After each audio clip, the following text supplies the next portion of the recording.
morning and welcome to the Calaveras County Board of Supervisors meeting for March 26, 2024. We will be going into closed session. Madam Clerk, will you read us the items? Report out from closed session from the March 12th is item 1, pursuant to Government Code 54956.9D2, conference with legal counsel, re-anticipated litigation, 1 case, significant exposure to litigation, board action, no reportable action taken. Closed session for today, March 26th, item 1, pursuant to Government Code 54957B1, Public Employee Annual Performance Evaluation, title, County Executive Officer.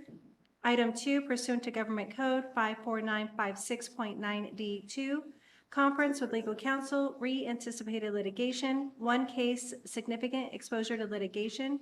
Item 3, pursuant to Government Code 54956.9D2, conference with legal counsel, re-anticipated litigation, 1 case, significant exposure to litigation. Item 4, pursuant to Government Code 54957.6, conference with county designated labor negotiators Teresa Hitchcock, Marcos Munoz, and Judy Hawkins regarding the following employee organizations: Services Employees International Union Local 1021, Sheriff's Management Unit, Calaveras County Public Safety Employees Association, Deputy Sheriff's Association, Calaveras Management Union, Calaveras Supervisors Union, unrepresented employees. Thank you. Is there any public comment on any of these items? Seeing none, we will probably be continuing this item after our regular agenda. So we will report out probably at the next meeting. So at this time, we're recessed to closed session till 9 o'clock.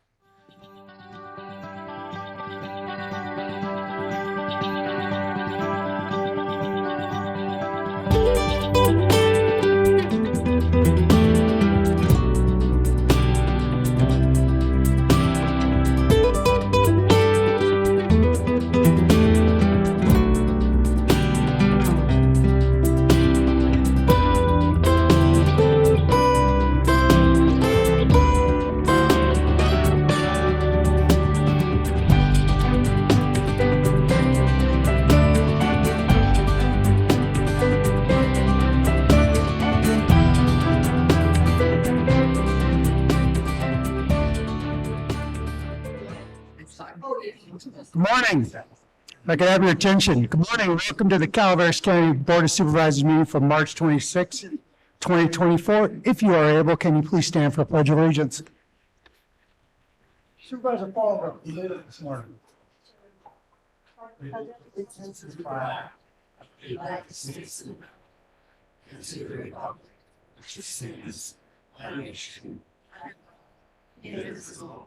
Liberty and justice for all. Welcome, everybody. It's good to see a big crowd here today. A lot of things to go over. The board would like to acknowledge former Supervisor Callaway, who's joining us today. Many years right there. We will begin with staff announcements. Lisa? Good morning, Board Chair, respective honorable board members, Lisa Medina, Environmental Management Agency. I have 2 announcements, and we're going to be real busy a couple Saturdays from now. On Saturday, April 13th, we have our 2nd rabies and microchip clinic here at the Government Center. Dr. Alyssa Burnett will be the attending veterinarian. Also on that same day, we have our Calaveras Airport Day. For the first time, we will also have some of our dogs and maybe a cat or 2. I'm not too sure how the cats will fare with the airport. But we are going to be hosting a foster event at the, I said that before, an adoption event at the airport. So we're real excited that's going to be going through. Also with us will be Focus. They will also have a booth at the airport. So we're looking forward to seeing everybody out there. Currently, we have 28 dogs in our shelter. So we're looking to get some of them home to their forever homes. And that's all I have. Thank you. Thank you, Lisa. Other staff announcements? Anybody online? There are none online. All right, we'll move on to recognition and acknowledgements. We'll start with number 5, Madam Clerk. Item 5, proclamation, administrative office, approve a proclamation designating March 2024 as Women's History Month in Calaveras County. You have the gavel? Yes, thank Supervisor you, Jeff. Waldorf? Whereas the American women of every race, class, and ethnic background have made historic contributions to the growth and strength of our nation in countless recorded and unrecorded ways.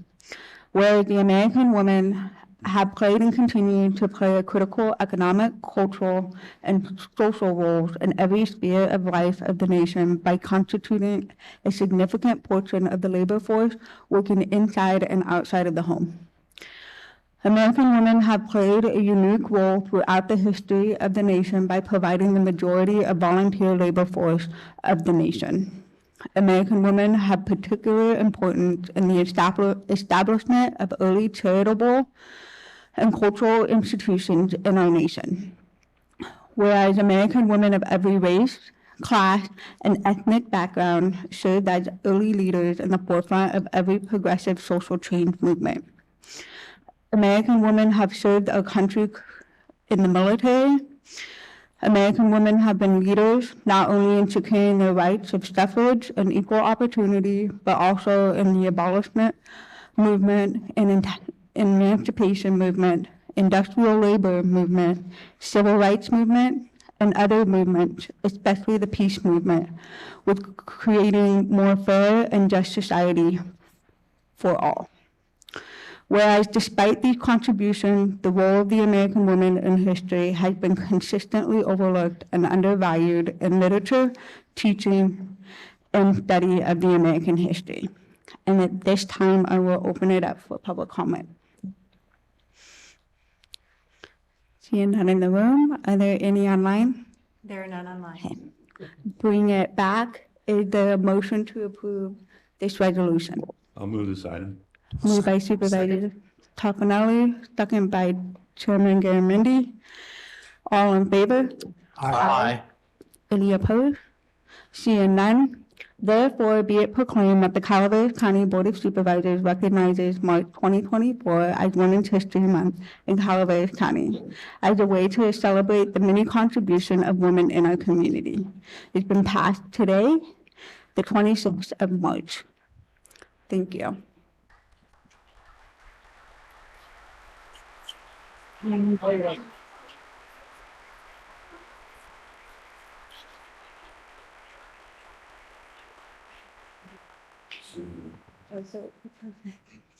you very much. Move on to item 6, Madam Clerk. Item 6, proclamation, administrative office, adopt a proclamation honoring Judith Marvin for her distinguished service in documenting and preserving the history of Calaveras County. Supervisor Hubbard, you have the gavel. Thank you. Judy, can you hear me? Yes, I only have one hearing aid working. Well, today is not about the historic ordinance, the historic building ordinance. It's about a proclamation for you. So, Judith Marvin is a historian and architectural historian residing in Murphy's, Calaveras County for nearly 50 years, earning her BA in history in 1962. Whereas Ms. Marvin was a curator of the Calaveras County Museum and Archives for 4 years and its director for 7. And while in that capacity, she conducted several historic building surveys for the Calaveras County Planning Department, as well as for the State Office of Historic Preservation, and received and administered several historic preservation grants. And whereas Ms. Marvin has inventoried historic resources in San Andreas, McCullamy Hill, Copperopolis, Angels Camp, and Murphy's. And whereas Ms. Marvin has conducted extensive research on several mining districts in California and Nevada, including a contextual history of the Eureka Mining District in eastern Nevada. Major projects in California Motherlode include a cultural resources survey, evaluations of significance, and a popular publication on the history of the Carson Hill mine near Angels Camp. And whereas Ms. Marvin has authored contextual histories and historic evaluations for a wide range of projects in the Sierra Nevada, including numerous cabins, roads, trails, mines, ditches, and canals, water and power resources, and ranching and agricultural sites. She conducted studies of the California Department of Parks and Recreation on historic cow camp cabin in Calaveras Big Tree State Park and the Mohawk Mill at Plumas Eureka State Park. And whereas Ms. Marvin has been instrumental in identifying and preserving many of Calaveras County's historic assets for current and future generations, and has authored and co-authored numerous historic publications based on her research. And with that, I'll give it to the public for public comment. Any comment online? There are no online public comments. I'll bring it back to the board. So moved. Second. All in favor? Aye. Therefore, be it resolved that the Calaveras County Board of Supervisors, in honors of Women's History Month, recognizes Judith Marvin's many contributions as well as her dedication to the identification and preservation of historic assets in Calaveras County. Judith Marvin, it makes me immensely proud to bestow this honor on you on behalf of Calaveras County.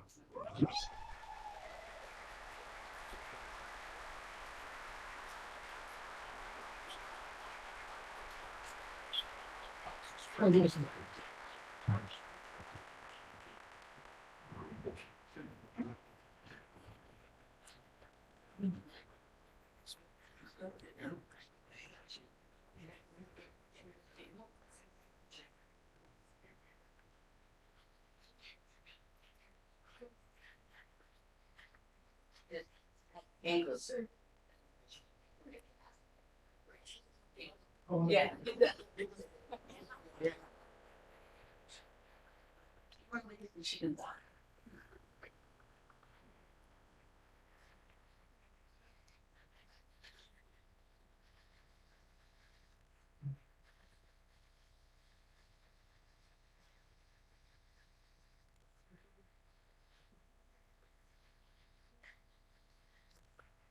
Hold that pose once. Thanks, lad. No, it's not. Now he wants a personal. Yeah.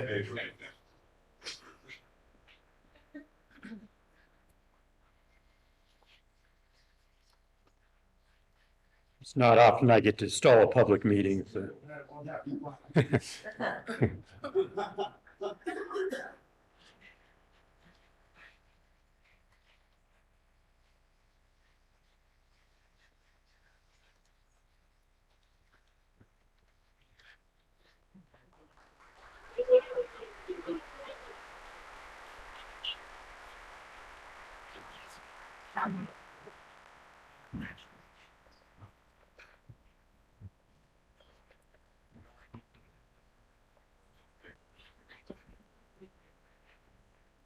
Thank you very much, Martin. My earliest memories is Judy running around through Calaveras County with my grandfather doing historical work.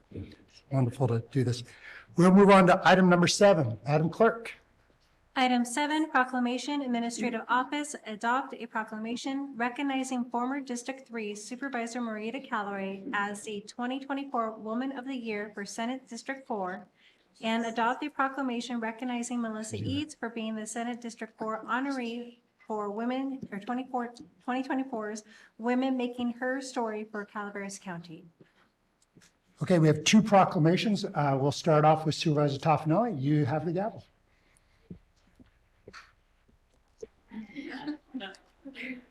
I left the room for a minute, and when I came back, this was on my desk. So I sat on this board with Marita for a long time.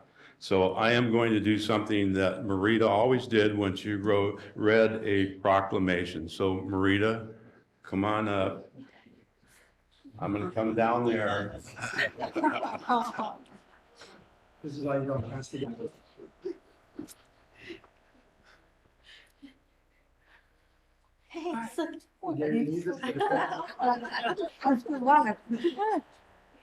Gary, you need this for self-protection. I might. Marina. So this is the way you've always did it, remember? All those years. And now it's your turn to be on the other side. So this is a proclamation recognizing former District 3 Supervisor Marita Wait, what's this former stuff? Callaway. Sounds like Well, you have to talk I'm to gonna Mark. have to come If you sit want, here. you want to change places with Mark? It's mine. As the 2024 Women of the Year for Senate District 4. Whereas Marita Callaway, the longtime Calaveras County District 3 Supervisor, was recently recognized in Sacramento as the 2024 Woman of the Year for the State Senate District 4, which covers Nevada, Placer, El Dorado, Amador, Alpine, Mono, Inyo, Calaveras, Tuolumne, Stanislaus, Mariposa, Merced, and Madera counties. Wow. Yeah, you didn't know that, huh? Hey. Did you even know what Senate district you were in? Yeah, absolutely. Good. I'm so proud of you, toughen that. Did you? No. I didn't even know what district I was in when I ran, so go ahead. Whereas Marita has distinguished herself over many years with her unwavering dedication to public service and was the longest-serving female county supervisor in the state of California. And whereas Marita has continuously shown exceptional leadership. What? Who wrote this? Tom Tryon, go ahead. Through her efforts to improve our community. And whereas Marita has championed many projects in furtherance of this goal, reliably promoting local businesses, advocating for animals, and bringing more visitors and jobs while never losing sight of the unique character of Calaveras County. Are we having an animal shelter? Are we I gonna gotta have one? finish this first, then we can go Okay. on to the animal shelter. Go ahead. Okay. So, at this time, is there any public comments? No. Al, come on up. It's an early. Come here. You don't get to say no. Allison County Taxpayer Association. NRA, It's the one, is that the I national? remember, it's only 30 years or so ago, that Tom Tryon and I tried to convert you to be a libertarian. We didn't succeed then, and, but one thing I didn't notice in all the time that I've been here, watching you is the amount of character you have and caring for others, and I'll never forget that.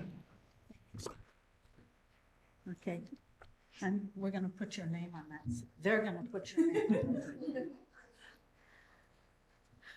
Hi, Marita. Fine. Haven't seen you in a while. I think it would be appropriate if you could mention something you're doing recently about Ukraine, helping to procure medical apparatuses. Your work never stops. Thank you. Okay, end the conversation, wrap this up. We all have something to say. Dana, do you have anything you want to say? No, he already did. He already did, but, hey. I work for the Senate and I have a hard time keeping up with the numbers. Keep changing, but. All right, is there any other Real public quick, comment? I work with probably. Yeah. I will, Dana Jorgensen, Senator Alvarado Gale. I've probably worked with 100 supervisors over the years. And sometimes someone retires and they really retire. They even retire from the state. That's something that Marita has not done and she's still serving. And I appreciate what she's doing now too. She's a servant to the very end, so. Thanks. Yep. And my grandmother was Marita, so I've always had a special bond with you, so, I'll take it. okay. I gotta bring it back to the board. Is there any board comment on this item? I do. Oh, yeah, the Ukraine pin and, the part of your service there. Thank you, Bonnie, for bringing it up. Thank you, Dana, for honoring her with a center at the state. And, also very proud of you for your continued service to the world, not just the community. Thank you. And, love you, Marita. And I still got your $2. I want to thank you as well, Marita, and congratulate you on the honor bestowed by the senator and on behalf of this and this board as well. You have shown an example of community service, of service to the people of this world. It is who you are, and your core is you are a servant and you help people and you help your community become stronger. And sitting next to you for those years was wonderful. Martin doesn't elbow me nearly as much as you used to. But you're missed, and thank you for just continuing to set the example in our community. Yes, and Jack told me, don't grab my leg like Marita did. Yes. Marita, you are an inspiration. Thank you.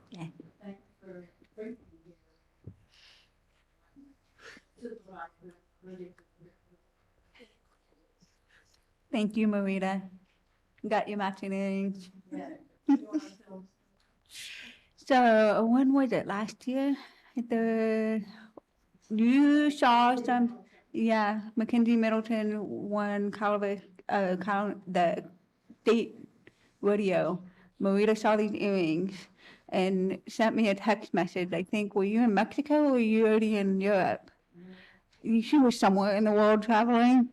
Amanda, we need these earrings. So we spent, the next 2 to 3 months designing the earrings and figuring out how to get these duplicates, because they only make them specifically for the rodeo queen. So we convinced the company to make some just for us, for Calaveras County. So she has one where the dot is in Murphy's for the district she represented, and I got mine where my dot is where District 4 represents. Yeah, that was fun designing the earrings with her halfway around the world. And Marita, the only thing I have to say, Marita, is I still have scars on my legs and my arm from sitting next to you all those years. So what I have to say is, before you leave out of the county again, you and I and Tom still need to have lunch. Just us three. And I'll tell Tom he has to pay. So It's the other interpreter. we needed 2 because we knew you were going to be here. So, all right.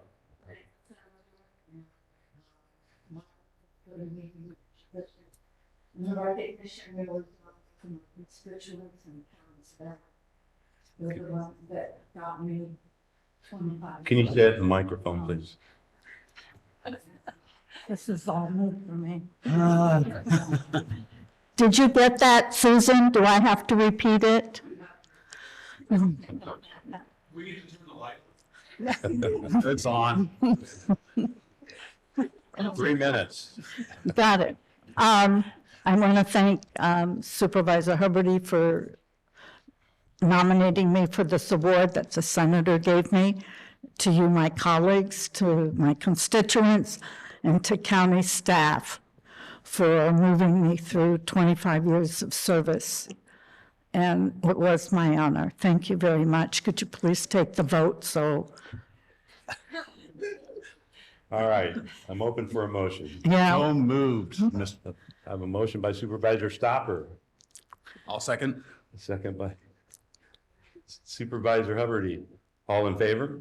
Aye. Opposed? Passes 5-0. Thank you.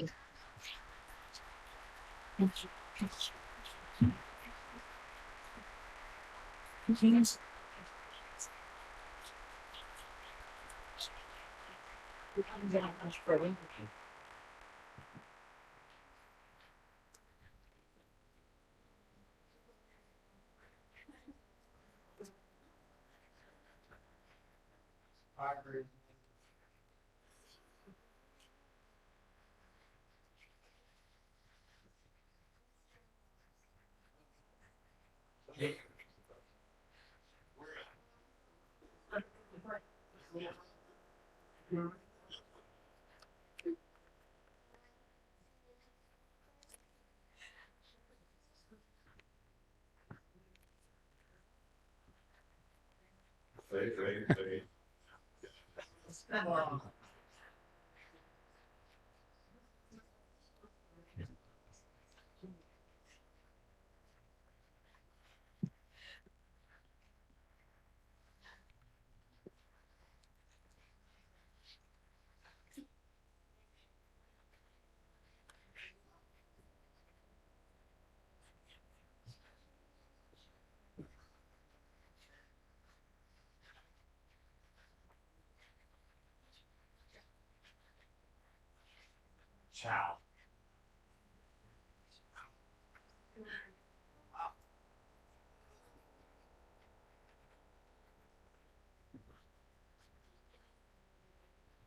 All right. Thank you all very much, and thank you, Marita. We have another proclamation under item number 7. I will pass the gavel to Supervisor Fallen. So we've got a dual proclamation for the next individual. And so I'm going to bring the senator's office up to the mic with myself, and we'll read off both of them together.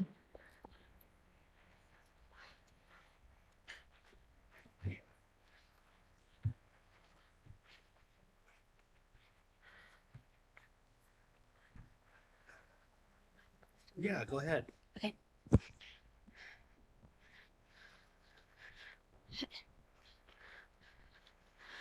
So the next person that's being recognized is Melissa Eads, and the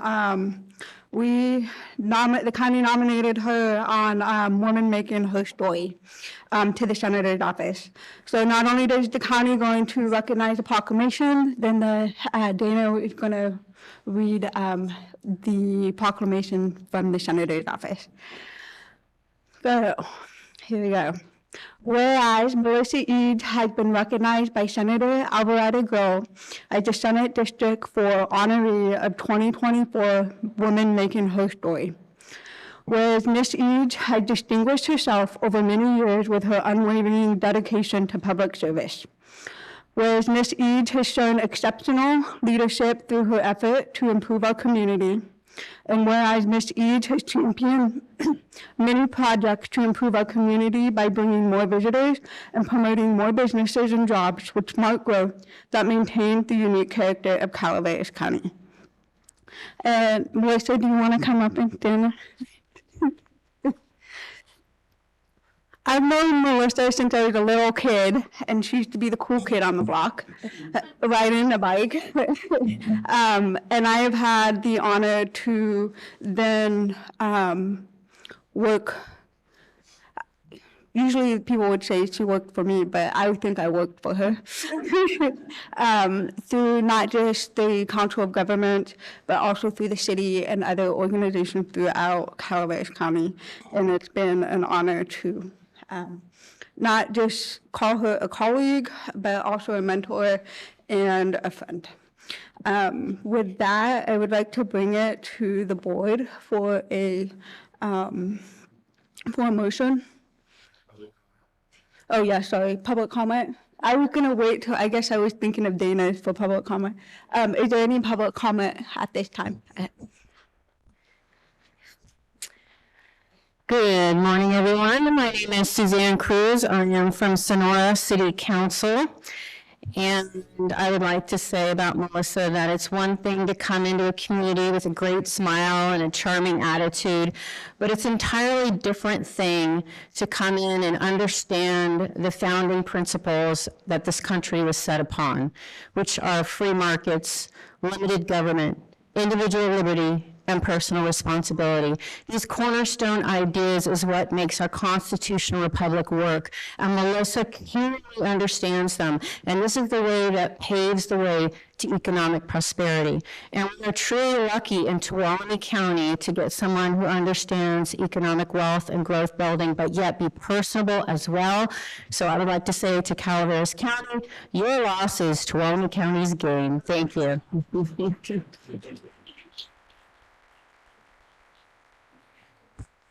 Hi, I'm Ann Segerstrom, and Mayor Pro Tem of the City of Sonora and fellow council member with Suzanne Cruz. And I could not agree with the County of Calaveras more in their recognition of Melissa Eads. She came to us in a time of crisis, and we have, in the past 3 years, her leadership has provided a path to stability, to a new esprit de corps within the city, the staff, and a really a very what's the word I'm looking for? Open path to prosperity for the future. So as to double up on Suzanne, yes, we are so glad to have her in Sonora. So thank you, Calaveras County.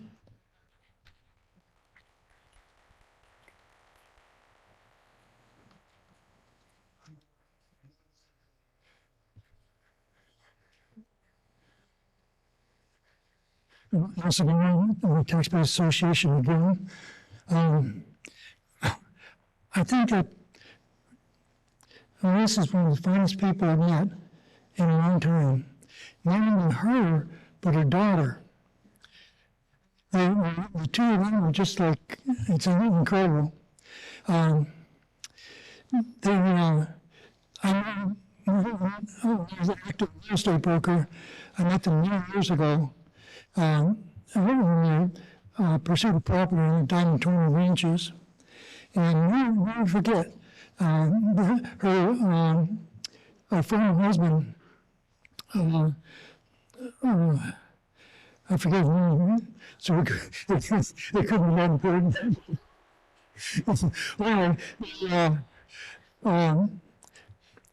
They became almost like the local leadership in Calaveras, and I'm so grateful to have known her and also her daughter. Thank you.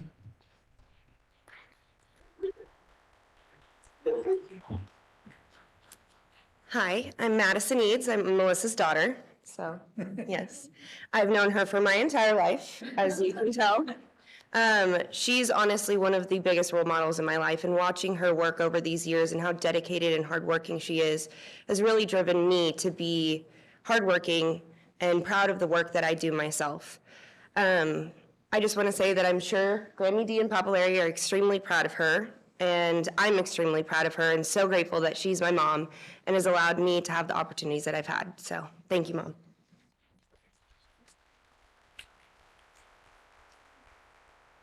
Good morning, Supervisors. Morgan Gotche.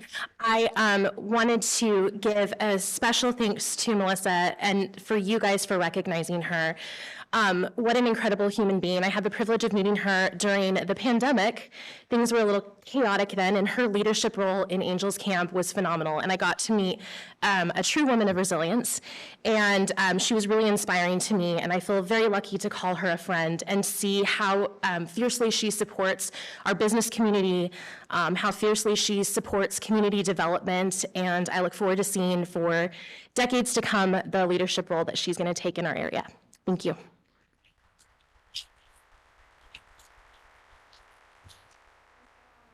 There are no online comments. So with no further public comment, I'll move it over to the board for a motion. I'll move this item. Okay. Second. All in favor? Aye.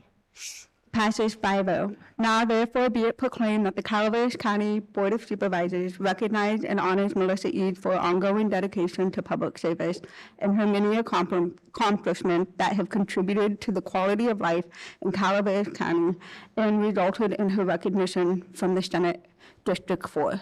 And with that, I'm going to turn it over to Dana and he can do his part. Okay. I guess I'm not supposed to touch that. Dana Jorgensen with Senator Alvarado Gill. I have a plaque here for Melissa. One of the things I just want to say real quick is when you start something, there's a lot of planning. I know you all know that in your position. And so when the public sees something, you might have been working on it for like sometimes 10 years even, or several years. I know one of the things that Melissa helped start that we're going to see is the park in Angels Camp. And she worked on that a lot behind the scenes. And we kind of strategized together on that. And that's going to be a wonderful park. And that's a destination park. I think that's something the state did not understand. I live in Jackson. My kids would come and use the auditorium at Bret Hart. We would go to that park and have lunch. There's people that come from the Bay Area, and I think they stop there. That is really a regional park. And so I think once the state understood that, then they, got on the right track on that. But Melissa was behind a lot of that. And one of the other things is I have this job and I'll talk to people in elected office, and then I will know them for years, and I'll never meet their spouse or their kids. And I got to meet her kids today, and you have really good kids, so I can tell. And that's one of the biggest compliments I can give anybody, especially having my job and all the things that I deal with. So good job there.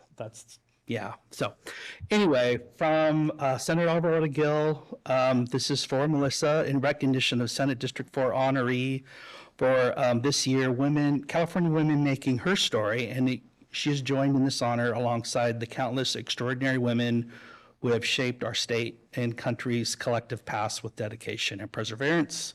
Signed by Senator Alvarado Gill and dated this month. Very worthy honoree.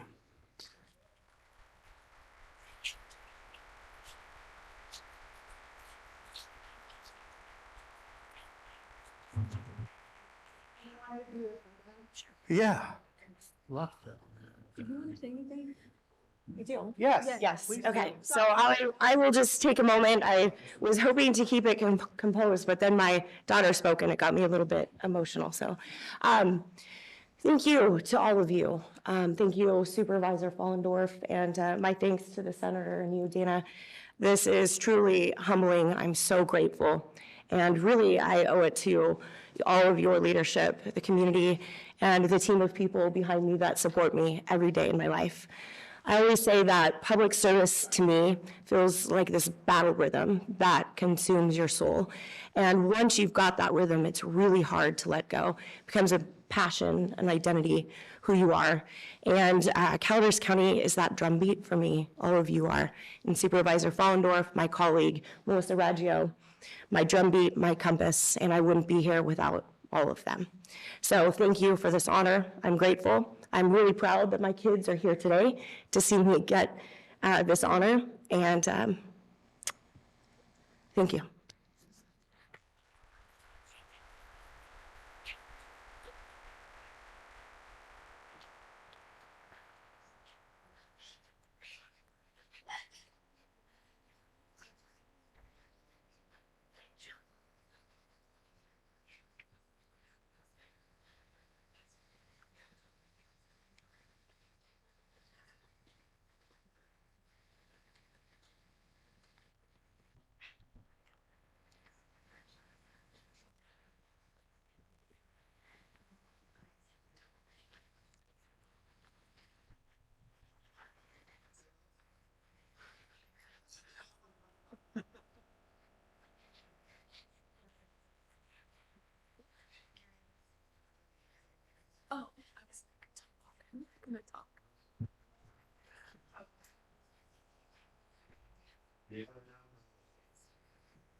All right, I'm going to take the gavel back, and let's just acknowledge all the wonderful women in Calaveras County in Women's History Month and ones we just honored again.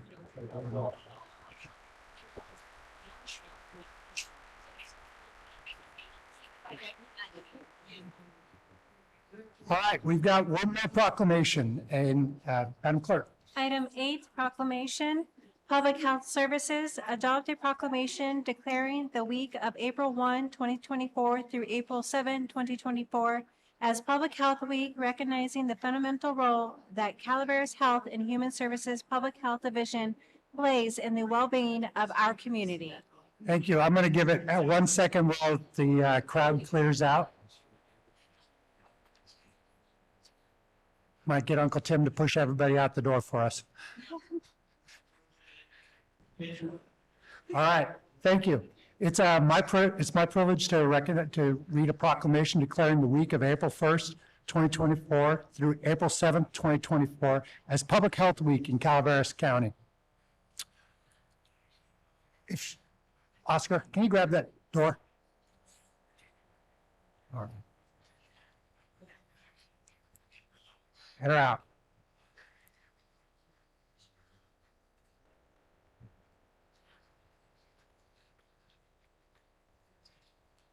Thank you, Wendy. All right, public health. You guys ready? Whereas public health is vital to the well-being and prosperity of our community, ensuring that all people who live in Calaveras have access to resources and services that promote health and prevent disease. And whereas Calaveras County Public Health Division works to safeguard the health and safety of our residents through education, prevention, and intervention efforts. And whereas Public Health Week, observed annually during the first full week of April, serves as an opportunity to recognize the contributions of public health professionals and to raise awareness about the importance of public health initiatives. And whereas the theme for Public Health Week 2024 is protecting, connecting, and thriving, we are all public health, emphasizes the collaborative efforts needed to protect the health of our community, foster connections that support well-being, and create conditions where everyone can thrive. And whereas Calaveras County Public Health is committed to promoting health equity, addressing social determinants of health, and fostering partnerships with community organizations, stakeholders, and residents to improve health outcomes for all. Any public comments on this item?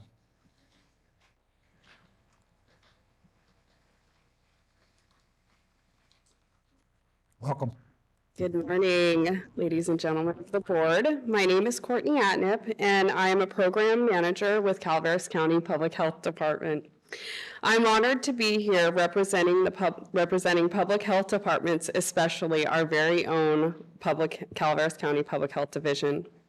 The national public health theme this year is protecting, connecting, and thriving. We are all public health. Having grown up in this community, I feel that this theme embodies what all residents envision for now and the future of Calaveras County. And I also feel our public health team sitting here today is a physical representation of this statement. With their relentless work to empower, educate, and provide resources to our community members that they need and deserve to feel protected, connected, and thrive. Our department reaches community members in a multitude of ways by collaborating with multiple community partners to help achieve this goal of a thriving community. Whether it be working with students in schools, teaching lifelong health habits through CalFresh nutrition, education, and gardening, partnering with our newly integrated First Five team to promote healthy childhood development, empowering and connecting community members to support and resources. Working with elders in the community to encourage engagement, provide access to information, and know they are not alone to thrive and being a vital part of our community.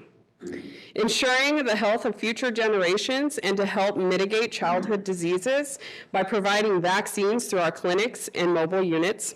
Promoting oral hygiene and interactive education to residents, young and elderly. Distributing and providing education on life-saving Narcan to ensure peace of mind to community members and first responders. supplying emergency preparedness and response resources and information to ensure prompt care is in our rural community when disaster strikes. Reaching community members where they are at with our mobile unit and outreach deep in our communities. Helping families acquire and have the peace of mind that their children are safe in vehicles, on bikes, and in the water with our child passenger safety program. Keeping tobacco education at the forefront of our young and elderly residents to have a clean and healthy environment for future generations. Alongside our units with boots on the ground, California Children's Services and our medical therapy unit provide parents and their loved ones with coordination of care to ensure children have equal access to medical interventions and services. All of these incredible services and more are available at our public health department.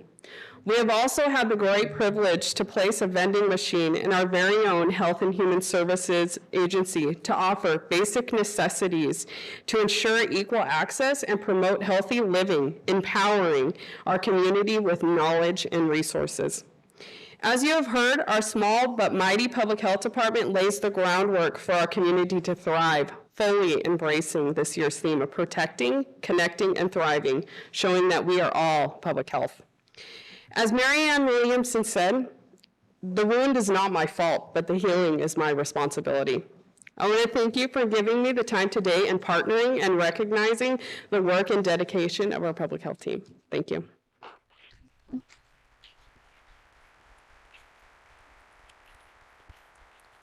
Thank you. Are there other public comments?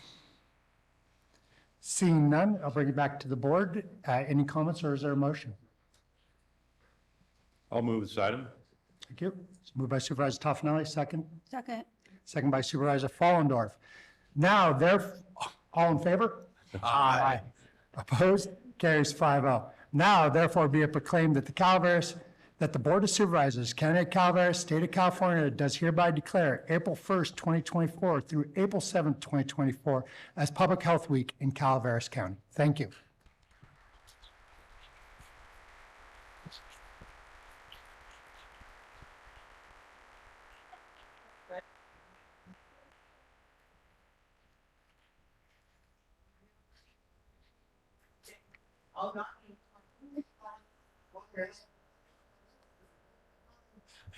I'm gonna go on this one. See how this goes. Yeah, we'll take one. I so appreciate you. Hi. Good, we're good.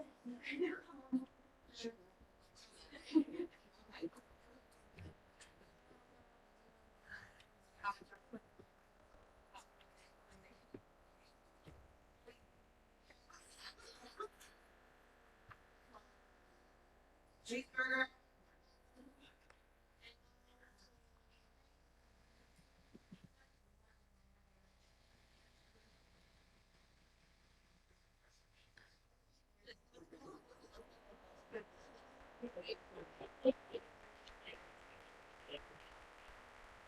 Thank you.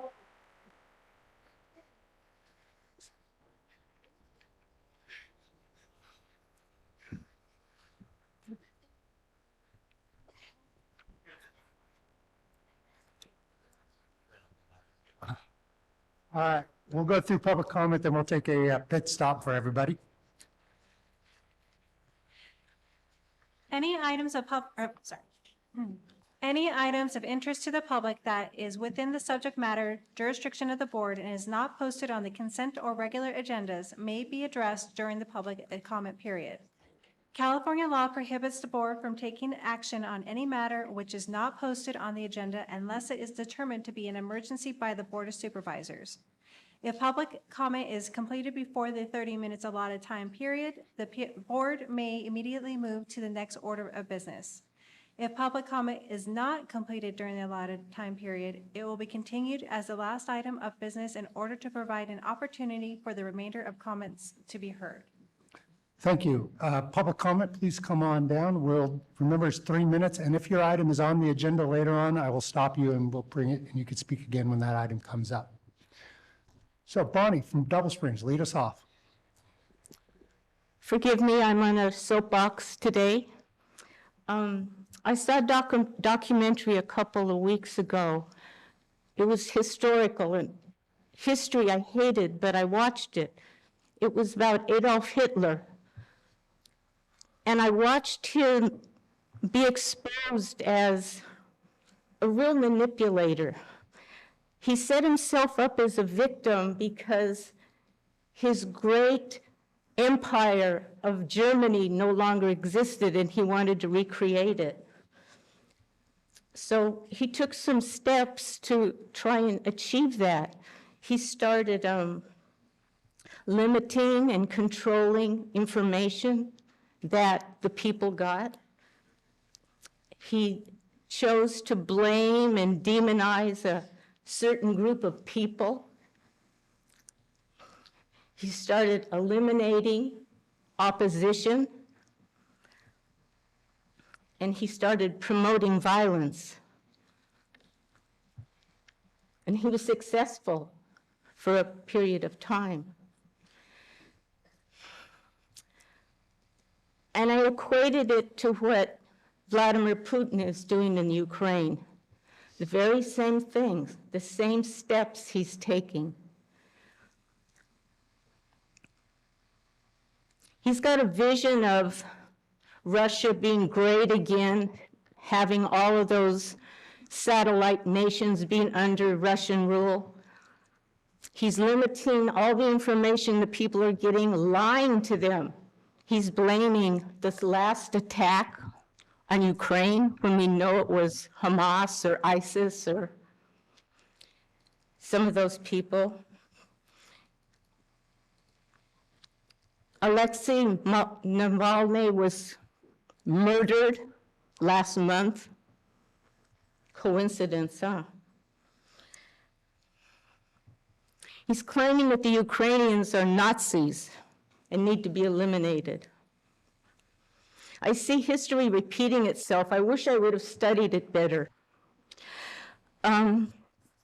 Today I have some interesting remembrances of life, and I'd like you to have some, and I'd like people here to take some if they'd like. And I'd like to say that at some point, if Putin isn't stopped in Ukraine, I'm afraid we might be fighting him in Modesto. Thank you for your time. For anyone, thank you.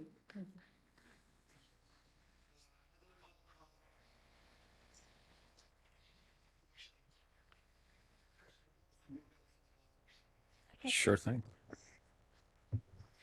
Smells great. Thank you, Stacy.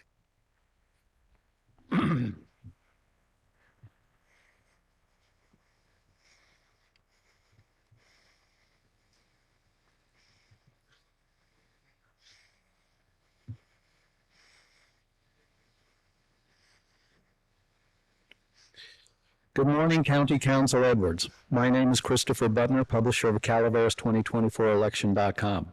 I'm here this morning to emphasize for you and your colleagues specific details of the Public Records Act request that you received in writing from me on Monday, March 25th, 2024 at 10:05 a.m.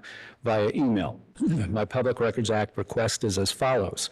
This California Public Records Act request is for all records of all verbal and/or written communication exchanges, physical and digital, that fall within the prescribed and authorized maximum date range of Calaveras County's approved records retention schedule that occurred between former District 3 Supervisor Marita Callaway and current District 3 Supervisor Martin Hubbardie, who also serves as the 2024 Board of Supervisors Vice Chair and who also serves as the presumably compensated Executive Director of the Calaveras Visitors Bureau, incorporating former District 3 Supervisor Callaway's knowledge as of June 7th, 2022, specific to the Calaveras Visitors Bureau California Nonprofit Corporation type, having been legally changed with the state of California 11 months earlier on July 12, 2021, from a California Public Benefit Nonprofit Corporation to a California Mutual Benefit Nonprofit Corporation. That concludes my Public Records Act request. Board Chair Garamendi. As you recall, against logic and fiscal prudence, on June 7, 2022, Marita pushed indignantly to allocate $350,000 to the CVB in the 2022-2023 budget, effectively deprioritizing law enforcement and fire safety needs.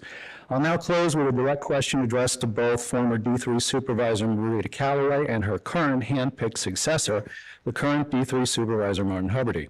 Did the two of you have any communication, written or verbal, on or prior to June 7, 2022, regarding the aforementioned topic of the conversion of the legal status of the Calaveras Visitors Bureau nonprofit corporation type from a California public benefit nonprofit corporation to a California mutual benefit nonprofit corporation? One last thing, Martin. I allege that the CVB's bylaws published and displayed on GoCalaveras.com, a public-facing website, deceive and fraudulently misrepresent the factual legal status of the Calaveras Visitors Bureau nonprofit corporation type to the public at large for nearly 3 years now since July 12, 2021, on your watch as the executive director of a business bureau operating largely on public funds, all the while having accepted over $1 million combined in Calaveras County and Angels Camp TOT funding. My name is Christopher Butner, publisher of Calaveras2024election.com. Thank you.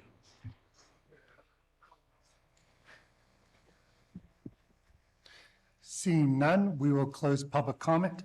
We're going to take a 5-minute break and come back at 10:05 and begin the regular agenda. Thank you.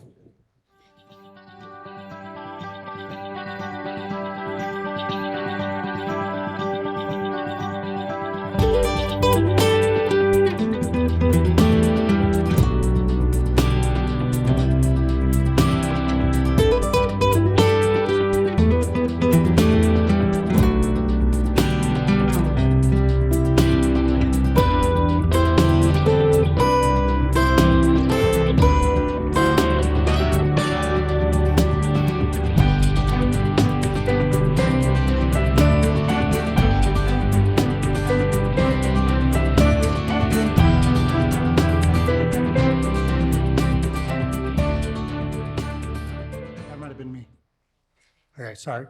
Back in session. We're moving on to consent. Stacy? Consent agenda items are expected to be routine and non-controversial. They will be acted upon by the board at one time without discussion. Any board member, staff member, or interested party may request the removal of an item from the consent agenda or for later discussion. Thank you. Are there any members of the board that would like to pull any items off consent? Items 20 and 21, sir. All right, 20 and 21. Other items? Number 11. Number 11.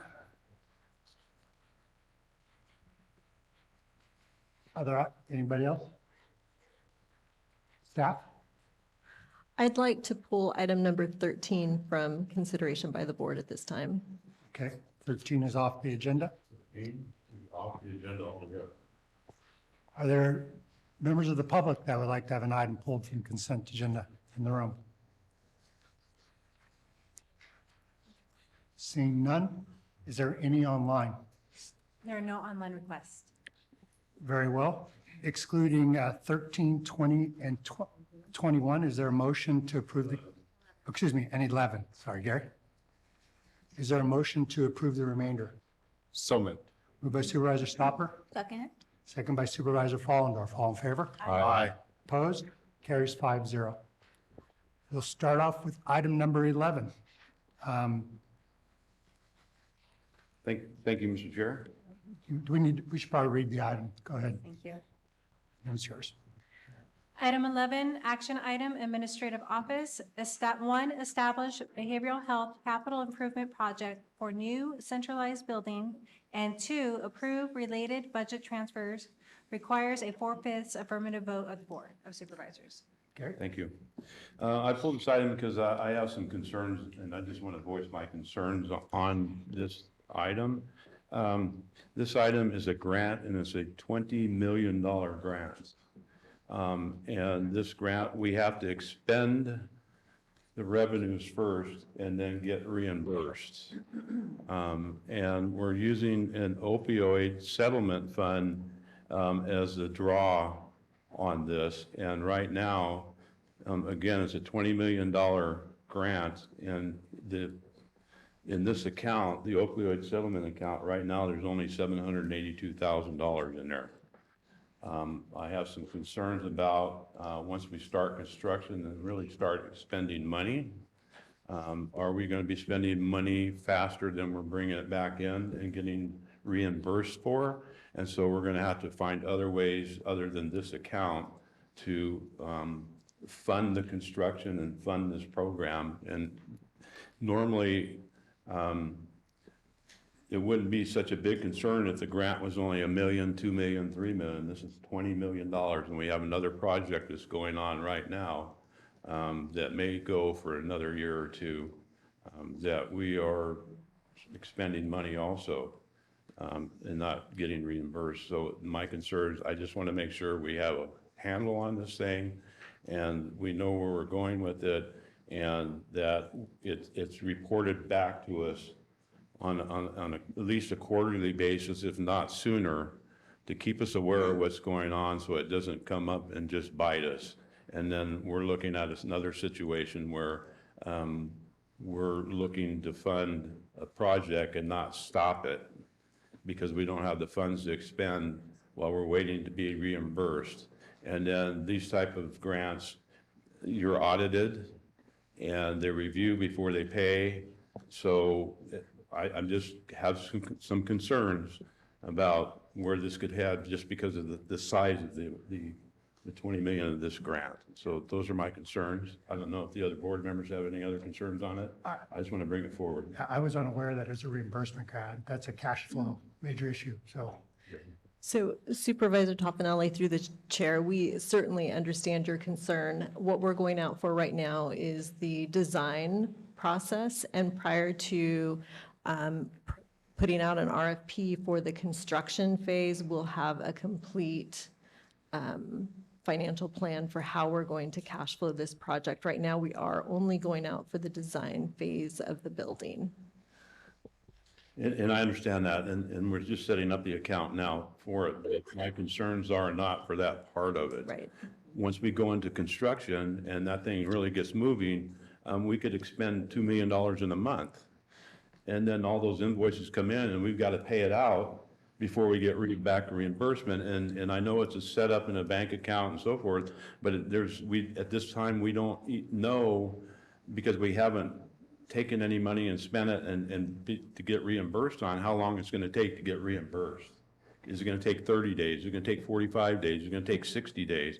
That money's out there during that time. And then where are we going to get the other money during that time for the next month as that building starts going up? And are we going to have to find other ways to finance this thing while we're waiting and then we get audited? I just have concerns, and I want to voice those concerns that we're brought up to date when something happens, or we start getting to a point where we're expending more funds and not getting it back, that we don't have it available for us.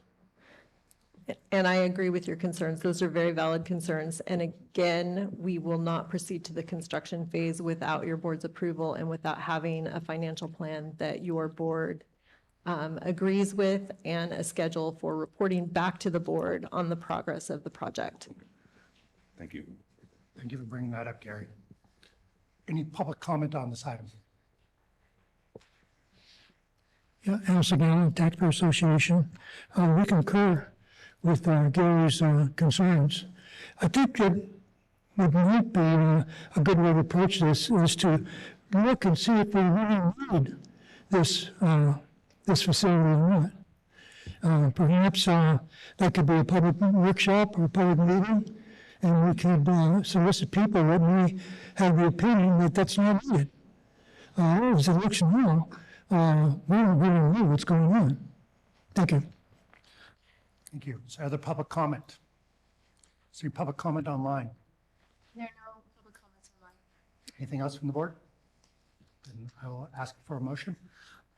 Seeing that the modulars that they work in, it's absolutely needed, so I'll make a motion to move forward with this. Motion by Supervisor Stopper, is there a second? I'll second. Second by Supervisor Toffenelli. All in favor? Aye. Opposed? Carries 5-0. Thank you.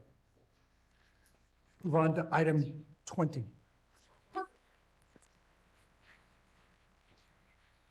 Item 20, agreement, Public Works, authorize the board chair to execute Amendment 11 to Agreement 1200-1806 with Dewberry Engineers, Inc., increasing the maximum amount payable by $224,579.14 for a total amount not to exceed $2,801,025.07 for the term of September 1, 2018 through December 31st, 2024.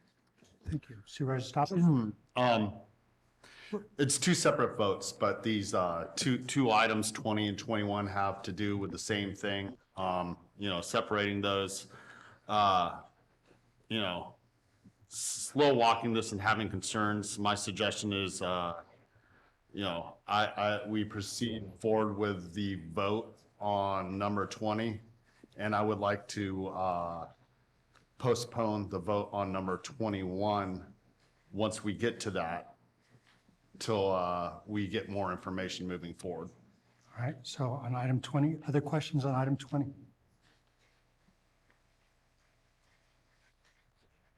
All right, any public comment? Any online? There are no online requests. Very well, I'll bring item 20 back to the board for a vote. Is there a motion?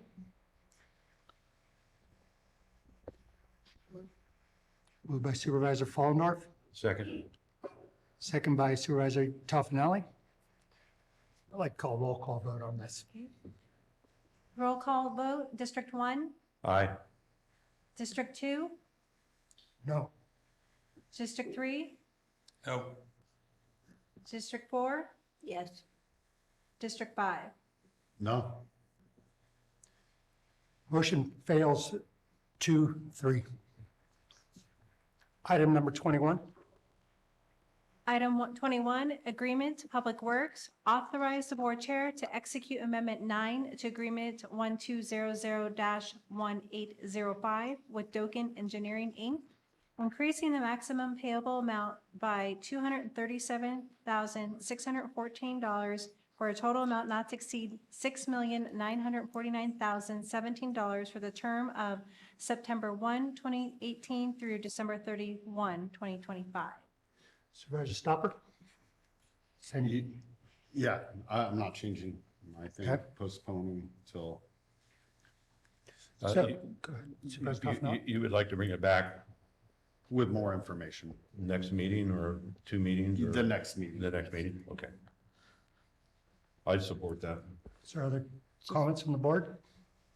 So we'll come back for that as a motion. A motion Counsel? to continue to the next meeting, We'll yeah. we'll do that after public Okay, comment. yep. Ben can make that motion. The public comment on this item. Is there any public comment online? No public comment. Is there a motion? Supervisor Stopper? So moved to No, you continue, want to continue? to continue the next meeting. Motion is to continue to the next meeting, this item 21. I'll Is there a second. Second by Supervisor Toffenali. All in favor? Aye. Aye. Opposed? Carries 5-0. Thank you. Concludes consent items. Move on to regular agenda. Item 25. Item 25, agreement, administrative office. 1, fine project exempt from CEQA. 2, authorize the board chair to execute an agreement with LDA Partners for the Phase 2 design and construction documents for the animal shelter and an amount not to exceed $798,000 with a term ending August 31, 2024. And 3, authorize the county executive officer to sign amendments to the agreement, if any, so long as they do not affect the amount, the not to exceed amount. Thank you. Marcos? Good morning, Chair, members of the board. Marcos Munoz, Assistant CAO. I am here today seeking approval to enter into a contract with LDA Partners for Phase 2 design and construction documents of the animal shelter in the amount of $798,000. To put that number in perspective, it is approximately 7.4% of the total estimated project costs, compared to the DO at 8.5% and the behavioral health building at 7%. In our latest RFP for the behavioral health building back in November, we received 10 responses averaging 7.4% with a high of 11.5%. Because of the systems in animal shelters, they do tend to have higher design costs. However, the 7.4% is right in line with the average of the bids received for the behavioral health building. I do also want to point out, we do have the consultant online if there are any questions for him as well. Questions from the board? Yes, I do. Martin? I just want to make sure, thank you, Marcos. I just want to make sure that we have enough kennels and that there are enough large kennels in the design. Could you remind us how many large kennels are within this? Correct. We did work with UC Davis to help come up with the number on the amount of kennels needed for our animal shelter. I'm going to actually pass it over to Eric to give us that specific number as he is online right now.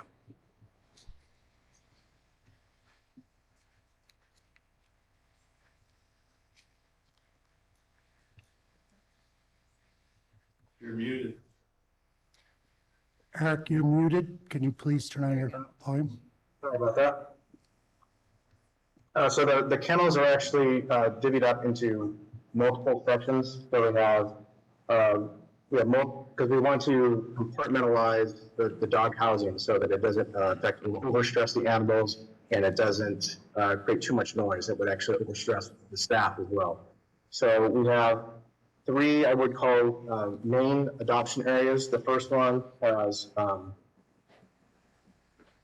7 kennels, and a standard kennel is typically 4 by 6. Remember, that's double-sided, so you have 2 sections of 4 by 6. The next kennel has, adoption kennel has 8. Again, those are also 4 by 6, and they typically have 1 extra large kennel in each ward. There's a smaller kennel ward with 2 dog suites. Those are individual dog suite areas, an area for small dogs, and those can be used with cages. So cages can typically be stacked on top of each other, depending upon the size of the cage. So we can have theoretically 4 large cages or 8 smaller cages. The actual number can be modified a little bit as we get further into design and what the actual need or what we find for the shelter. Then we have quarantine areas. So these are areas where the dog housing is actually separated out from the general public so that we can evaluate dogs before they become adoptable. In that area, there are 6 individual kennels there. Again, there's a larger one, larger than the standard 4 by 6. Those are pushing 6 by 6. And then we also have high-risk isolation kennels, and we have 2 of those, and then a low-risk kennel. Actually, excuse me, 1 high-risk kennel and then 2 low-risk kennels. So we have a kind of a variety of kennels and cages. So we have 7 to 10, 18. I'll give you the total number here.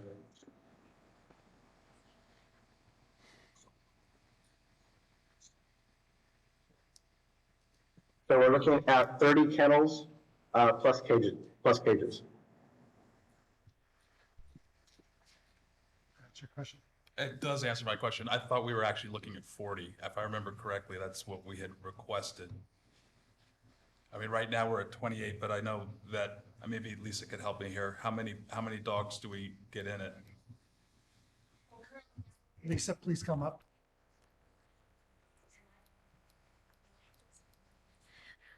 So currently we are at full capacity. As I stated earlier, we have 28 dogs, and we do not get the small, cuddly Pomeranians and little Chihuahuas. We get the big Anatolians, we get the German Shepherds, we get fairly large dogs. As it proceeds, so, at the will of the board, we will be working concurrently with Eric and his team to ensure that those needs are met, for specifically related to our construction and our operational design currently. That's something that we do have. Michael, what do we when we have a lot of dogs and you have to double up, what's the total number of dogs we end up with? Yeah, so we're typically, the shelter is typically over capacity. Right now we have about 28 or 29 dogs, all large dogs except for 1 small one. So over 90% of our population is large dogs that are at least 50 pounds and greater.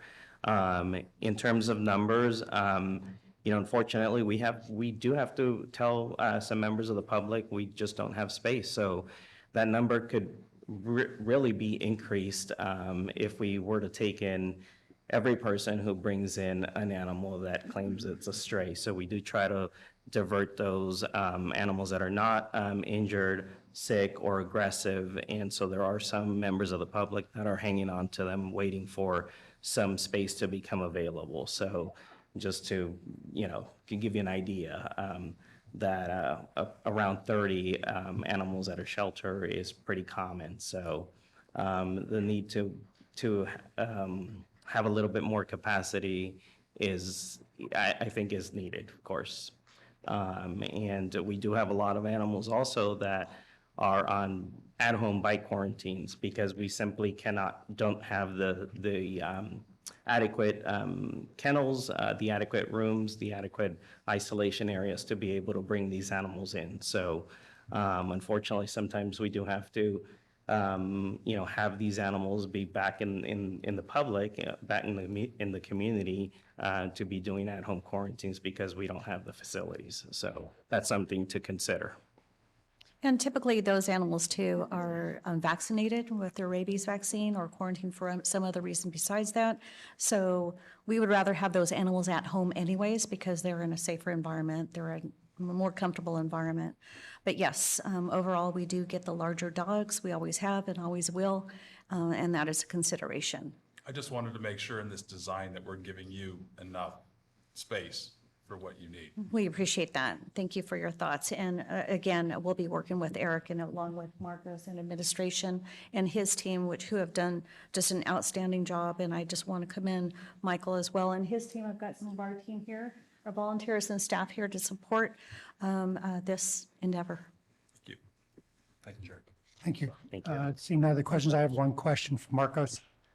Marcos, in this contract, how much did we spend doing the initial design? The initial conceptual design was roughly $200,000.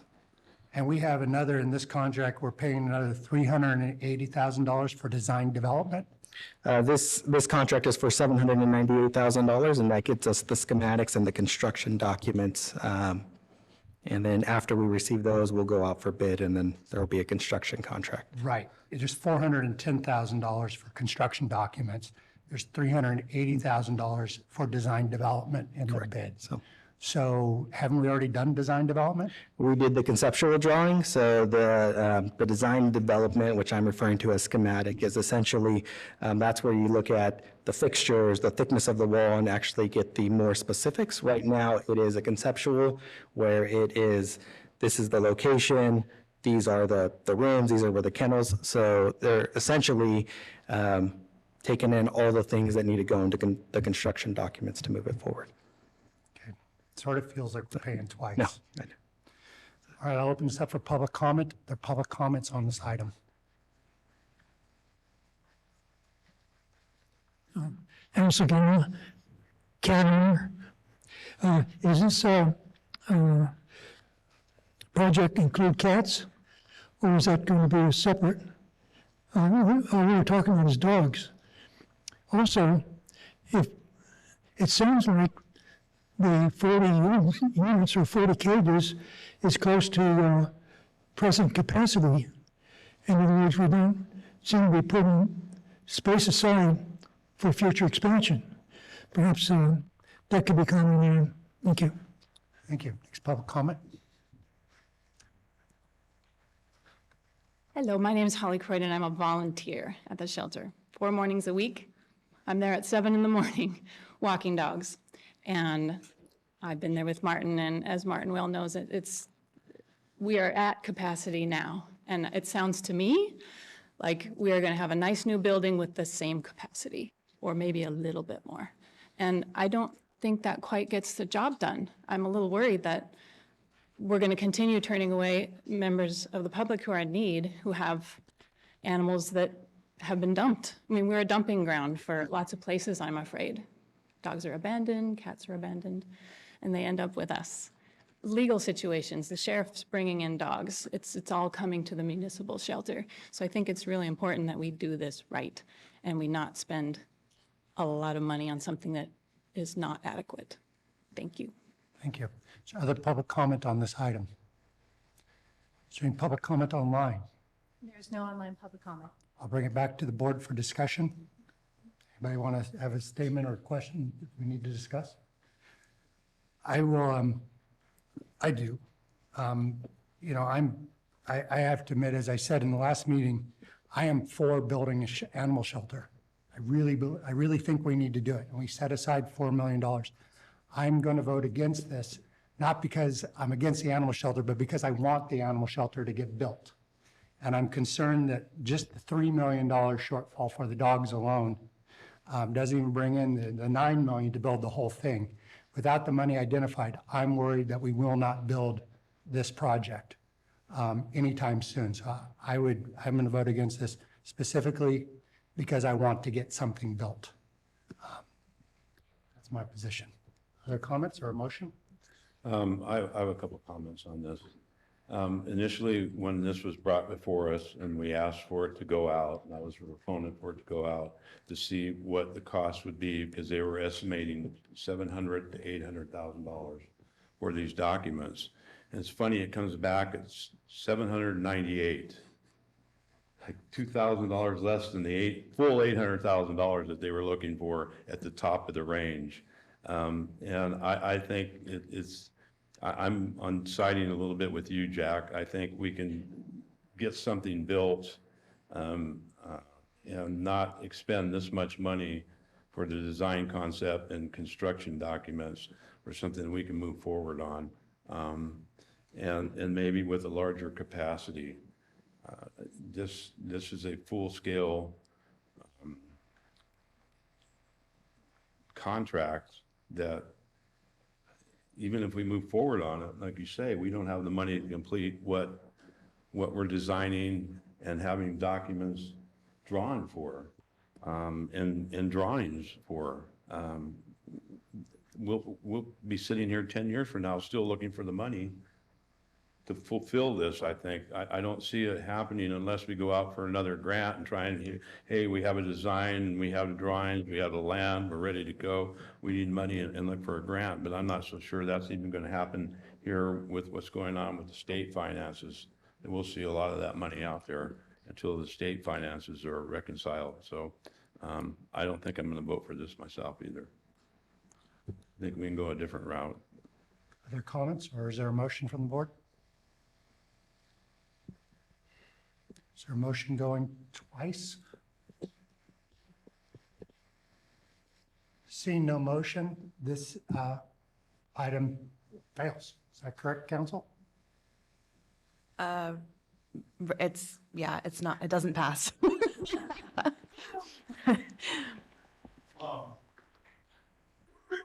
Stopper. With that said, you know, because I didn't need to say a darn thing for, you know, my same concerns. Because the numbers are what they are when it comes to the animals, and we need to think about the capacity thing in the future. And overall, I mean, moving forward, we see it far too often. Every time a government project comes forward, the cost is exponentially more than anybody else has to pay. Partially because of the process we have to go through.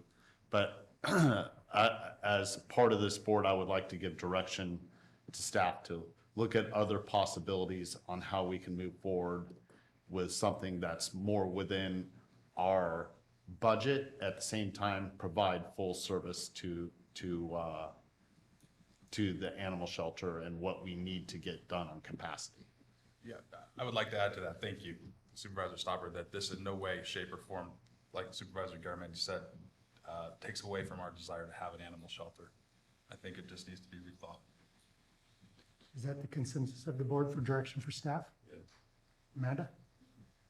Okay, staff, you've got direction. We do, and we'll move forward with that. Thank you. Moving on to item 26. Item 26, informational item, Human Resources, receive a presentation from Stacy Witchell from Evergreen Solutions LLC on the classification and compensation study conducted for the county. We will need to set up a presentation. Okay, we're going to take 3 minutes and we'll, 10 minutes. 10 minutes. We're back at 45.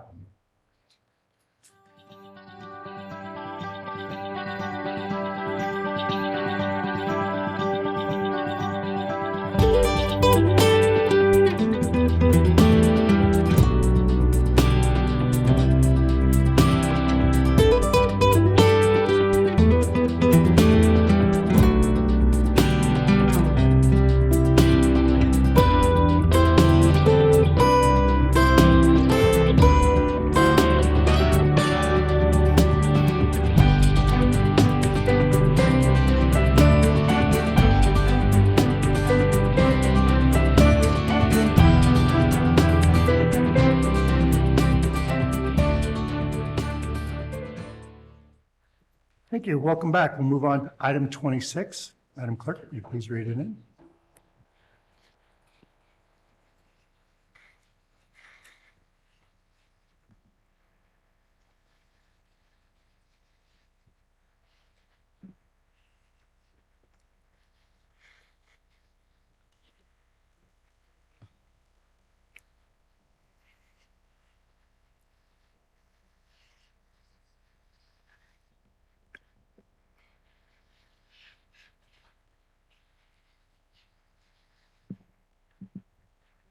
Stacy, do you want to read the item? Oh, read it again? Oh, did you already read it? Yes. I'm sorry. Okay. Good morning, Chair Garamendi, members of the board.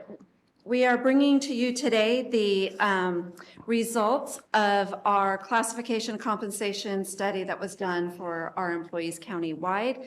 I'm Stacy Witchell with Evergreen Solutions. Will be presenting the information to you now.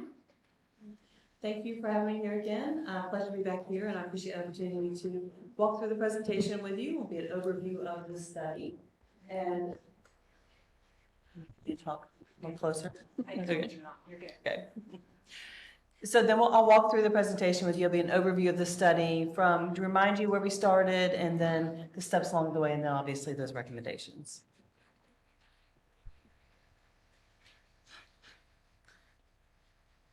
So just a reminder, we did touch on this last time I was here, but what is the purpose of a compensation study? And an organization takes on a study like this because your employees are your most valuable resource. And so when you're starting to see those challenges with recruiting and retaining quality staff, employee morale, organizational culture adjustments, improvements that you would like to make, those are those times when you feel the need to take on a study like this. It also helps you to create and maintain a healthy budget and helps you with budget projections moving forward. Your study goals were to review the current compensation system that you have in place because you wanted to address any areas of internal inequities or inconsistencies. Externally, we wanted to look at the market to find out how you fared in the market to make sure you were competitive from an external standpoint. And then bring all that data in together to give you recommendations to provide the county with a system that's both equitable internally and externally. And then also, like I said before, to address those inconsistencies from the way you're currently managing right now. Just a reminder of where we've been. We started this back in the fall. That was that initial kickoff of the project. I held our focus groups, collected all of your employee data, moved on into looking at your classifications. We worked with that job assessment tool, administered that to all of your employees to get their input on their positions and how their positions compared to their job descriptions. And then we looked at the market, collected all that data, and then did that analysis, brought it all here to phase 4. So now we're at the solution and the reporting stage. The next thing that we have to do after this part of it and collecting information from you guys is job descriptions. So we have all the data to update those. We just need to get that in final form for you.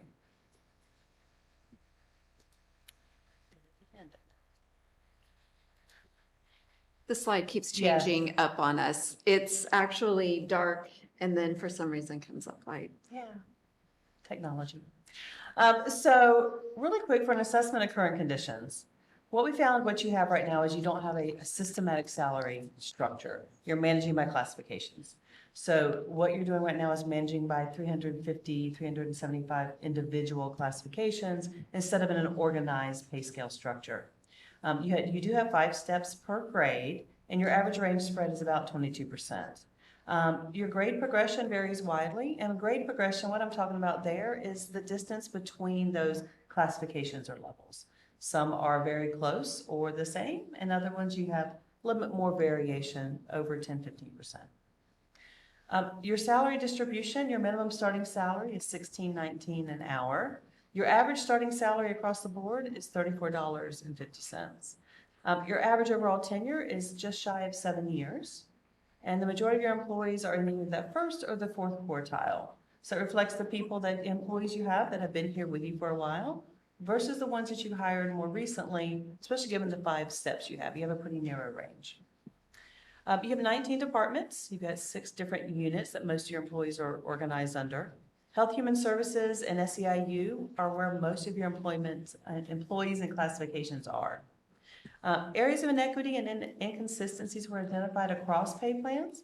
So within the units and also across the units, we found where things had drifted over time.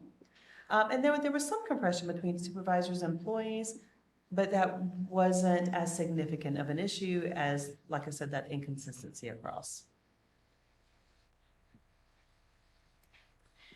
We conducted employee outreach when I was here last time, so we met with a large number of your employees here with the focus groups.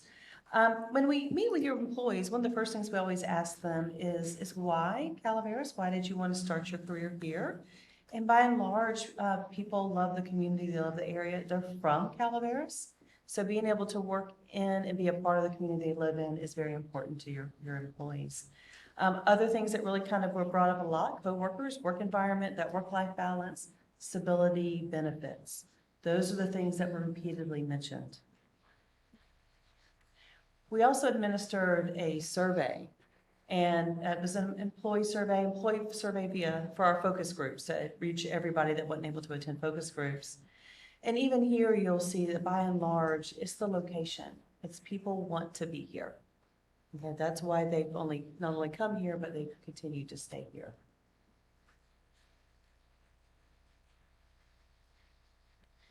We did ask about employee concerns in relation to classifications, compensations, benefits. And we found really what we were seeing with the data is there is a concern about internal inequities and inconsistencies. Employees feel like really not having that structured system, things have drifted over time, and so classifications working at the same level are not necessarily compensated at the same level. Career levels, there was concern there about wanting to make sure they had the levels for people to grow in their careers. And they wanted to make sure that level 1 was at a competitive salary so they could hire people at level 1 and people could progress through levels 2 and 3. The cost of health insurance, once you start adding those dependents, family members to the plan, was a concern by the vast majority of your employees. That was brought up in the survey and also brought up in our focus groups. External equity, employees want to make sure that you are competitive with those peers. Want to make sure that you're able to attract those quality employees and applicants from potentially outside of the county as well. Cost of living adjustments, especially coming off of COVID and the impacts to inflation we've seen there over the last several years. Is the county keeping up with the increased cost of living? And can we make sure, is there a plan in place to make sure you can in the future? The chart on the side from that survey, and that chart was related to the question about internal equities with the compensation. So you can see, by and large, 50% felt like things were not equitable. Additional 15.5% were unsure. So that gave us the picture for your internal. So looking externally at your market, the salary survey resulted responses from 20 different peers. So you see the list of peers in the table to the side. And then the numbers you see to the side of that, that's cost of living index. So that's where we adjusted for the cost of living for Calaveras County. So if any of those peer organizations were below or above, we brought them to the value of your dollar here, okay? There was a total of 125 positions that were used as benchmarks. We averaged about 9.7 matches, and those are good matches. Remember, we're matching based on the descriptions, not titles. And that resulted in about over 1,000 data points collected. So we looked at your market average results. On average, remember this is across all the classifications. There's certain classifications that are above, at market, and below. But on average, you're about 13% behind the minimum of your salaries. At the midpoint, you lose ground at almost 16% and maximum about negative 18%. The average range spread is 24.5% of your peers. So that distance from min to max for your other peer organizations is broader than yours. That's why you're losing ground as you go from mid to max. All right? If you look at a distribution of where those broke, there's about 26% of those classifications are used as benchmarks. We're greater than 20% behind market. About 32% were at 20 to 10% behind. And a little over 9% were above market from 1 to 17%. The rest of them fell right around plus or minus 5 to 10% of market.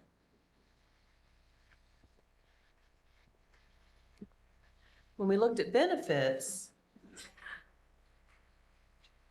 we were looking at how your benefits compared to your peers.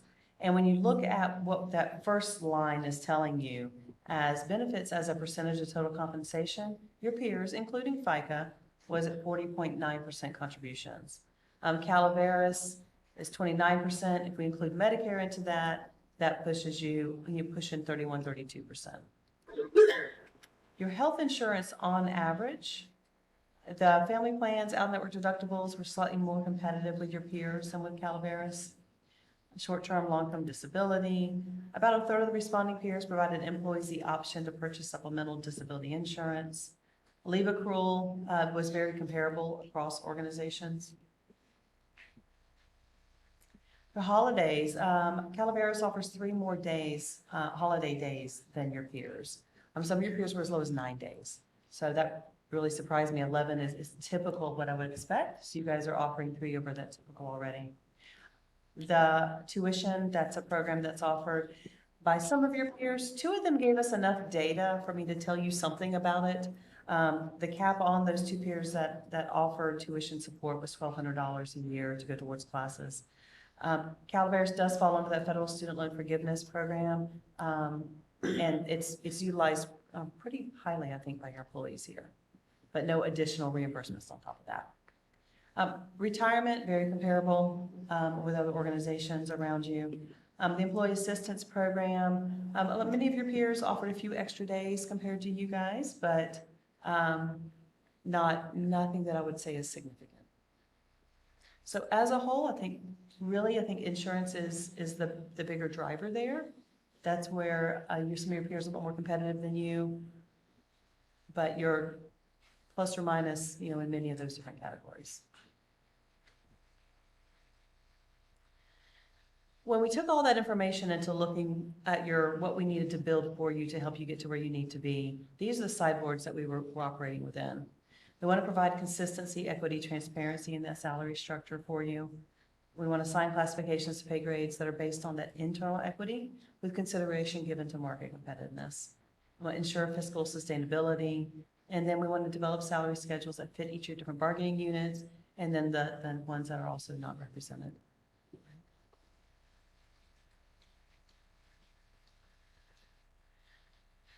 So before we jump into the salary schedules, your proposed classifications are in this table here. Now, many of these are updates to current titles, resetting the level 1, level 2s to make that level 1 competitive, and creating a couple of new titles in here for you. So nothing in here that is really more than updating your levels to fit your needs. Okay. So here's the first salary schedule we want to take a look at. These are your appointed classifications. Where on the schedules here, as we go through them, where space allowed, I included the classifications that would be included on this pay grade schedule here on the bottom of the slide. So that's what you'll see here. So you add commissioner, CBO, environmental management, admin, director planning. These are the classifications that would be assigned to one of these different pay grades. These right now are flat rates. They don't have a range. So we're providing a range for them. So it would be a step plan with 5 steps, just like your other plans. You'd have 9 pay grades, 24% range spread. Your midpoint progression is going to vary on this one. Your step progression would be at 5.5%. Now your midpoint progression, and that's the second to the last column over there, it's not consistent because we're not adjusting the minimums of these particular salaries. The goal here was to get them on a schedule and get them on a plan, okay? For middle management unrepresented, this is where you're going to start to see that consistency throughout all of the rest of the schedules. We've got step plan here, 5 steps. You got 11 pay grades, 24% range spread. So remember before it was 22% is what you have right now. Market average was around 24.5. We're going to broaden that out to 24% to make it a little bit more competitive as employees go from minimum to maximum, so you don't lose as much of that market position. Your midpoint progression on average is 5%. Your step progression is 5.5%. Your current step progression is right at 5. So we're going to increase that to 5.5% here. So 0.5% more between each step of their different pay schedules. The SMU pay plan, again, same consistent design and structure, very transparent, very easy to communicate and message to all of your employees as well. 6 pay grades here, 24% range spread, midpoint progression, average 5%, and step is still at 5.5. This is a new pay plan. This is attorney pay plan. This is, your attorneys are represented in 2 different areas currently, and at one point they were aligned with each other. Over time they drifted, so this is resetting them back to be aligned with each other. And the series you'll see there in the classifications is included. Otherwise, they're on a very similar structure to the rest of the pay plans. Now, this one is a little bit of a blended slide here. CCPSEA, Confidential, and SEIU, these were the 3 different groupings where we saw the most inconsistencies and inequities across the board here. And the reason why you have so many people in these different groupings that work at the same level as each other within the organization, and things have just drifted and changed over time. So we want to reset that. So I'm showing you the 100 series right now, which would be CCPSEA, but all 3 tables are the same. Okay? So CCPSEA and Confidential would utilize pay grades 1 through 15 right now, and then SEIU would utilize 1 through 23. Okay? All classifications are assigned to a pay grade. It's based on a classification hierarchy, and this really provides for internal equity across those pay plans. CMU salary schedule. This is, again, all classifications assigned to your pay grade based on that hierarchy and market. Same structure as you've seen in the other ones. There's 17 pay grades to allow enough room for all the different classifications that are under this grouping. Your DSA salary schedule. Again, similar structure. 401 through 410, 10 pay grades, 24% range spread, midpoint progression of 5%. CSU, again, created the same step plan here for them, aligned it based on the classifications that are within this grouping to make sure the salaries are competitive and with the market, and it meets your classification hierarchy.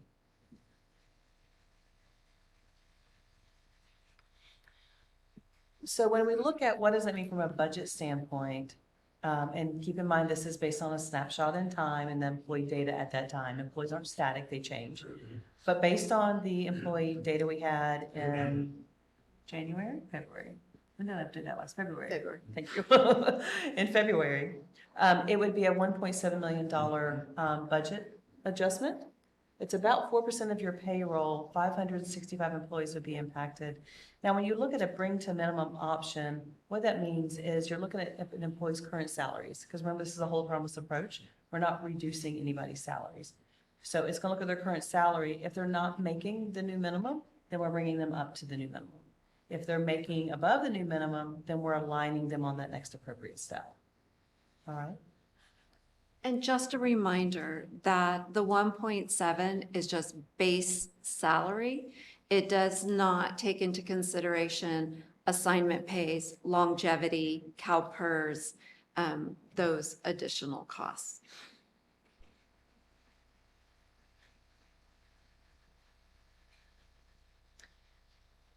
Moving forward, administering this pay plan, we recommend that you conduct a small-scale salary survey to assess those market competitiveness for classifications where you're experiencing some recruitment or retention challenges. Watch adjustments across, because we work to take your 350, 400 individual classifications right now and build you a consistent structure. So watch that and manage as you move forward, because if you change one thing, of course, it impacts everything else around it. Incorporate your policies right now. You already do this. We recommend you continue to do them. You're tying any kind of annual compensation adjustment to the CPI. When you reassign those classifications, look at those impacts to other classifications around it and that hierarchy in the tiers. If you're managing it like this on an annual basis, you really don't need another study for 3 to 5 years. And I would say probably 5 years would be a better fit than 3. Next steps. While we were doing the study, we did spend a lot of time with your Health and Human Services Agency and the structure that it is right now and some of the alignment challenges that you have in there. And so we would recommend taking a little bit deeper look at that through an org study with that particular agency. If that's something you're interested in, please let us know. Next steps, like I mentioned earlier, we'll take all the data we have on those job descriptions and finalize them and update them so it's not just in working notes at the moment. And then we'll provide training to HR on using the tools to manage those pay plans moving forward. Is there any questions or anything that you would like me to go back to?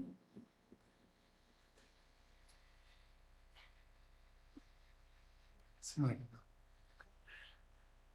that the presentation? Are there any other questions from the board regarding this? We'll bring it. I do have one question. Going back to the slide, it says implementation option and the $1.713260 million to implement it. And we were talking about the other costs that you brought up, Judy. Does that include those costs and those upgrades to those costs because of the salary upgrades? No, the 1.7 is strictly base It's salary. based on the And then salaries. what we will be doing when we meet with the board in closed session to get direction for negotiations, we can discuss that further. Okay, all right. That's a question I have. Thank you. Quick question. Have we socialized this with our labor unions? Yes, and so we made sure that once we gave this information to the board, then we met with all of the unions and the associations and gave them the same information. Thank you. No more questions to the board. Are there questions or comments from the public? This is an informational item. Is there anybody online who'd like to make a comment on this? There are no online requests. Seeing no online requests or other questions, I'll bring it back to the board before we move on. This is an informational item, but are there any further questions from here?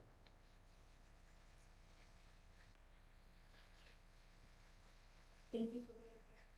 Yeah. Absolutely. Appreciate it. Thank you for having me. Thank you. Give you guys a second to back up.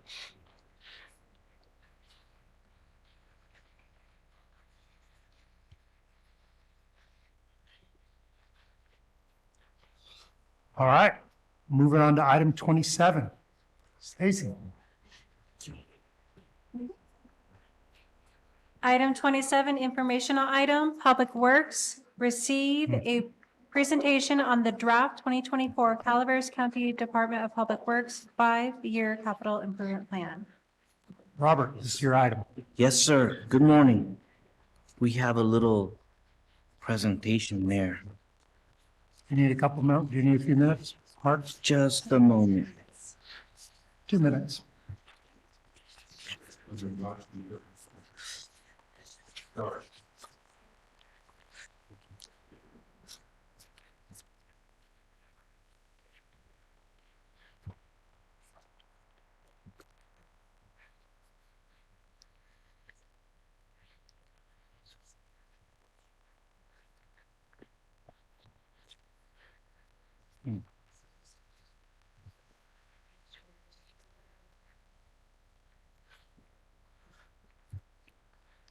Stacy. I have this.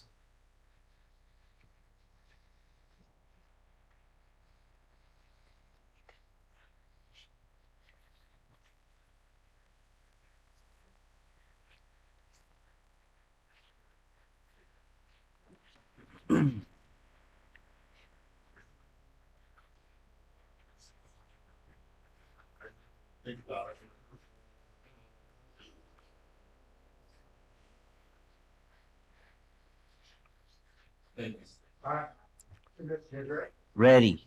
Thank you. Good morning. This is our annual CIP presentation. Our presentation, we try to do it a little bit earlier in the year. Thank you, board, for your patience for the beginning of this year, as we've been a little bit working on another project. So this presentation, we will cover the current year's CIP projects. We're going to look back a little bit at the 2023 season and discuss what is planned for the 2024 paving program.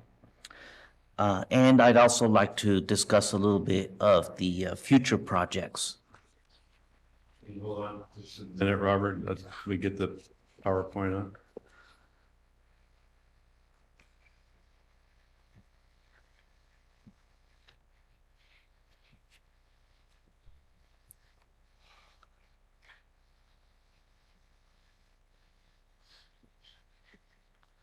Okay, I gave that introduction already, so let's go to the next.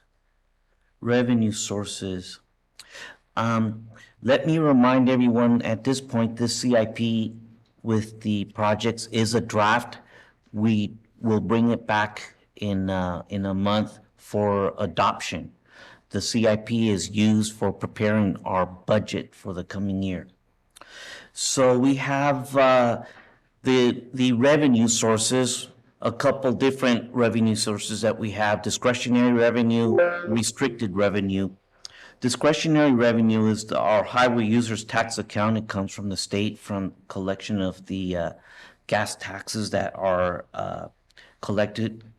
We have regional surface transportation program, and those funds are used exclusively pretty much for the maintenance work that we do. Restricted revenue, we could only use those funds on the projects that we received the funding for. We receive funds from the federal grants, state grants.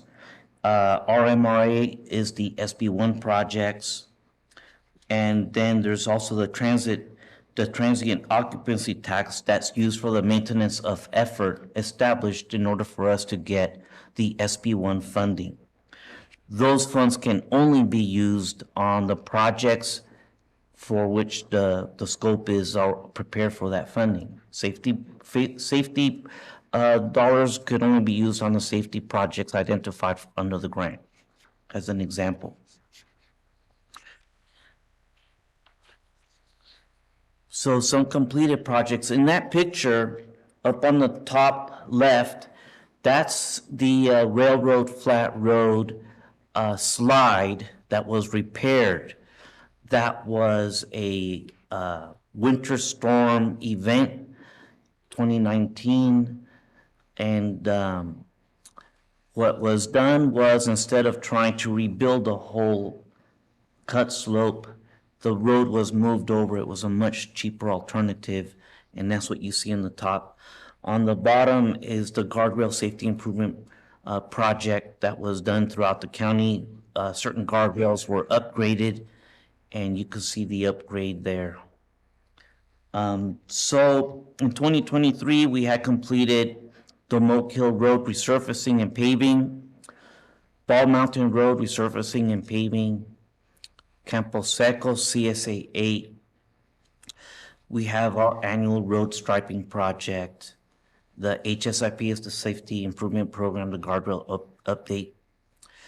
And of course, the Railroad Flat Road realignment, that's a disaster project. So in some of these projects, the contractors provide bids. and we go out with that bid and get the project done. We have construction management firm to look at the work, and we have, in some cases, design that's needed to be done. The funding for those projects come from grants for the most part, and it covers all the work.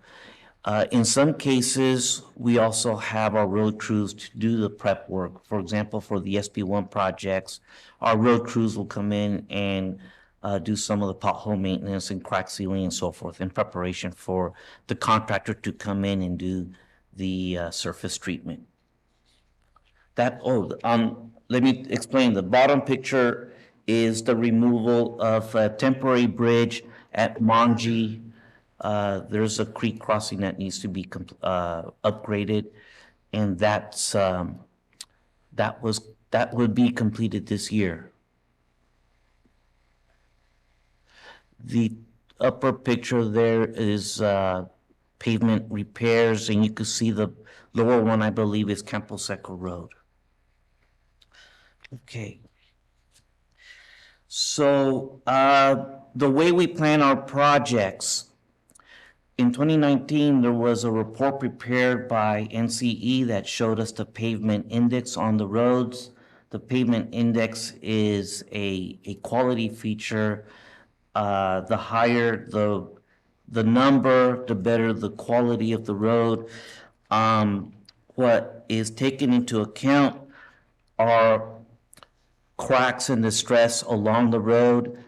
The road is evaluated, and the more damage to the road, the lower the number. So a newly paved road would have a PCI number of about 100, and poor roads have PCIs going down 50, 40, and so forth. So in 2019, the philosophy was to perhaps extend the life of the roads by concentrating on roads with very good PCIs. And yes, that's true, that does extend the life of the road, but we still have input from various sources. We have a program where the public can call in or go online and let us know there's potholes here or there's some damage that needs to be addressed. Our road crews are always looking at those lists, and they perform most of that work throughout the year in their maintenance program. But there are some larger projects that need to go into the capital improvement program, but we use that input to help guide us. We also take the input from our road crews because they're out there every day and they see what's going on. And of course, we like to speak with you. You're out listening to your constituents.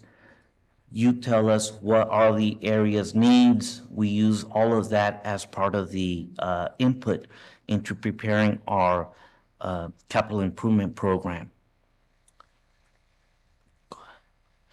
So the program that we're running right now, you'll see on the list of items that they were pretty much established some years ago. We're at the point this year where we will start to plan for the next few years of road improvements, and we'll have to go out and get the consultant to do the report to get us the next batch of roads. But that information is used as a point of beginning. Our funding is very limited with what we can do, so we can't just go and fix entire lengths of poor condition roads. But on the other hand, we can't ignore those roads. So the funding is focused on the higher volume roads, of course, where the traveling public is affected the most. That's what we try to take care of. But the original concept of the pavement program was to try to treat roads that were in good shape to extend their lives. That ignored, to a great extent, roads that were in need of repair and were in bad shape. So what we're doing now is instead of ignoring those roads that are in bad shape, although it is more expensive to deal with those roads, we are taking bites of those and trying to repair those road pieces, a small piece at a time. For example, this year, we're going to do Southworth. There are sections of Southworth that we would like to work on. There are poor sections of road. The report and what was established in the old CIPs, if you look at the locations where the repairs were going to be done, they were in sections that were in good shape. If we went ahead and put our money on that, people would think we're crazy because right next to it is a very deteriorated road. So we're going to start to deal with those deteriorated portions of the road. We won't get as far in miles because it costs more to repair, but we still need to repair those roads. Of course, as we plan this, we try to continue with the geographic concentration of work so that we can have some sort of benefit through economy of scales. We don't want the contractor spread all over the place. And then, of course, that costs more to have him dragged all over the county. So we're focusing on certain areas. This year, it's District 1, District 5, and we have a little bit in District 4. In the CIP program, roads that are shown in the future are for planning purposes. They're helpful for all of us, for the board to look at to see what's coming up ahead, but very helpful for us in particular with our discussions with utility districts because they can see what's being planned ahead. So there's the paving schedule for 2024. We have up in, you can see that there's a 2022 District 3 work, that's remaining work from past years that had to be postponed to accommodate PG&E utility work in the area. They're undergrounding the wires. It's a safety program that they have. We don't want to be tearing up the roads twice, so we're working in partner with them to get those roads completed. And then you see the 2024 suggested roads that we have. The CSA 4, we have some roads in there that we've identified that need attention, immediate attention, and we believe Sulky Court may be one of those that we're going to try to do. And on some on needed input that we received, we're going to do that Little Main Street in Jenny Lynn, Hunt Road and Milton. We keep working on Hunt Road in sections to improve that. It's a long road, but little by little, year by year, we can get that into a decent road.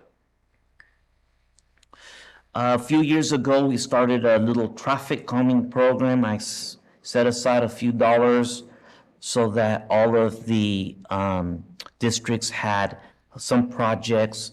That's one of the, how'd I put it, biggest complaints that we get, people driving fast and so forth and so on. And so we're trying to address some of those by setting aside a few dollars for traffic calming projects. We've been able to put up speed tables, and we hope to continue to do more of that this year.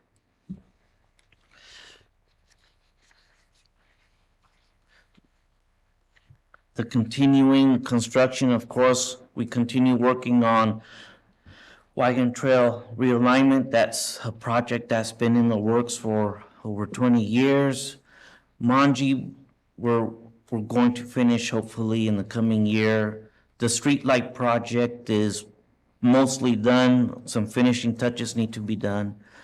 The high friction surface treatment program just started.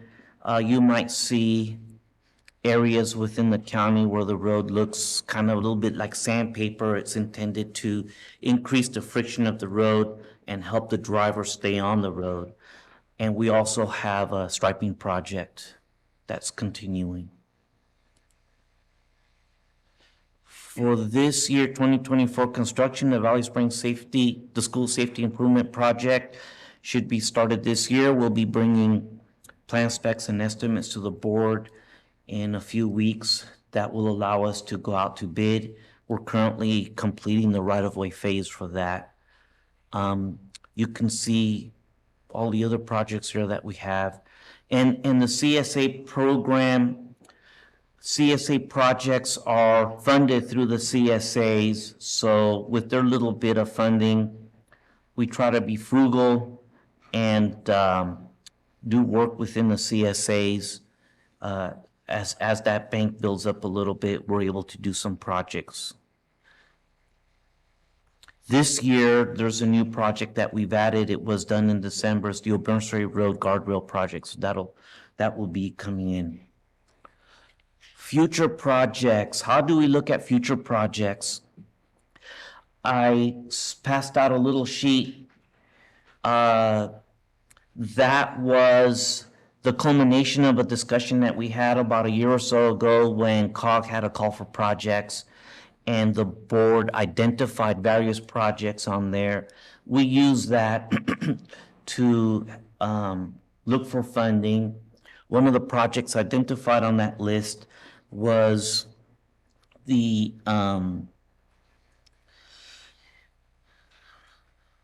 let's see here, Copperopolis Main Street and School Safety Improvement Study. We've approached the COG for that. They're working on that through a grant fund. It's the ATP grant fund. And that's how those things are identified. They go through the list. We get the planning documents for those. And then hopefully if we're successful, we can start to get grant funding for the work. For future projects, like I said, that's input from the board. We also look at the My Calaveras online system, and we look at what the consultants prepare for us through the planning studies. Those planning studies are prepared under the Council of Governments work. They're always doing the planning documents for us or for the county, and we use those documents to guide us.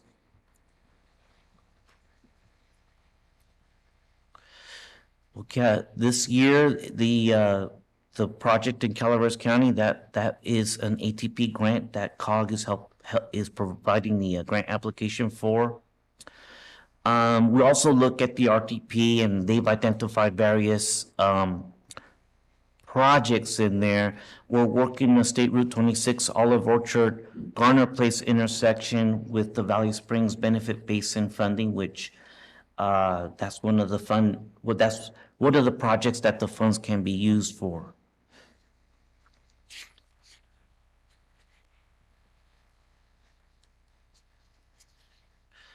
And there's a list of unfunded projects. We always have unfunded projects, but to start working on those, it requires a tremendous amount of funds. Those are identified in the regional transportation plan, but you have to start somewhere, and then from there you start refining plans and going after grant money for the work.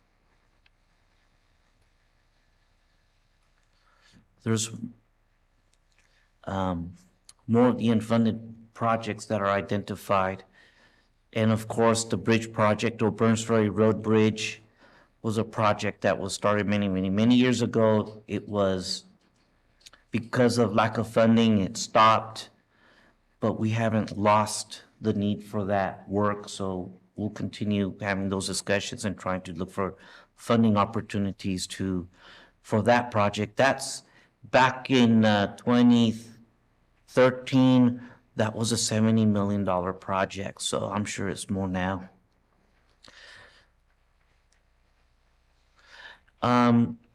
Yeah, so at this point, I'd like to solicit your input, concurrence that the next priority project is the State Route 49 Mountain Ranch Road intersection. That one is identified in the evacuation needs assessment. During the Butte fire, that was a bottleneck. It continues to have traffic circulation issues when we leave here. You can see that there's always, I think you kind of take your life in your hands sometimes the way you see people turning there. It's tremendous. And we see that as a potential for future economic development in the area. It is somewhat coupled with the intersection at Airport Road and Highway 49. We've tried to have some development in that area, but Caltrans has come back at us and says the developer has to do some tremendous amount of improvements there, even though it's long-term issue, and it has stopped development at that area along the corridor. So what we would like to solicit from you is your concurrence that would be the project. Is not to say that we're spending money today or anything on it. It's so that then we have our conversations with COG. They put that in with the plans. There is a San Andreas sidewalk project being conducted by Caltrans right now. Maybe there's an opportunity for them to extend their project a few hundred feet to include that intersection. So there's a lot of opportunities that are there, but we would like your concurrence that that's something that you'd like us to pursue. And I wanted to recognize our partners. The Council of Governments, of course, is a tremendous partner. Always looking for planning funding, helping with funding for grant applications and so forth. We also have we receive funding through them, CMAQ funding that you're aware of. We'll be using CMAQ funding for the Valley Springs Safety Improvement Program later this year. Our SDP funds come to us, the bike pedestrian funds. So we get funding through COG for various projects that we have. We also are working with the local utilities. It's always a difficult discussion with the utilities because they're limited budgets and so forth. But for example, this year, we hope to partner with CCWD as they are working on their transmission line on Hart-Vixen.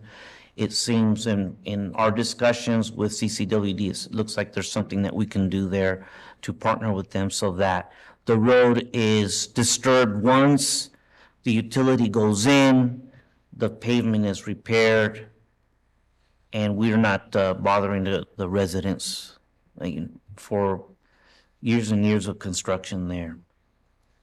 And finally, we have the Caltrans as a partner, but yes, thank you. So SB1 is our paving funding source.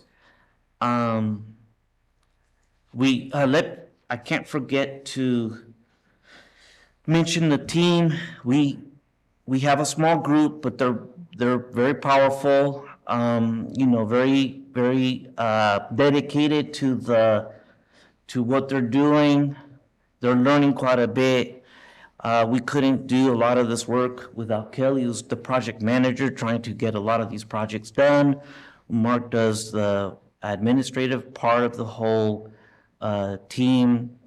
You can see that there's what the value is of the projects this year, 19.2 million.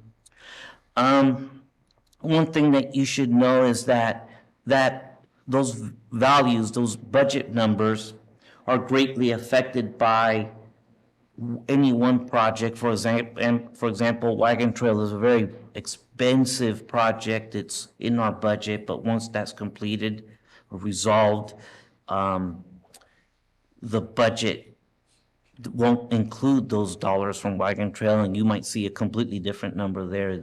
You would wonder what happened. Are you guys not doing any work? Well, it's because those projects have such an impact to the budget. That's what's going on. Okay, again, let me thank you for your patience in this presentation. I'd like to know if there are any questions or comments. Supervisor Stopper, you got your light on? Yes, sir.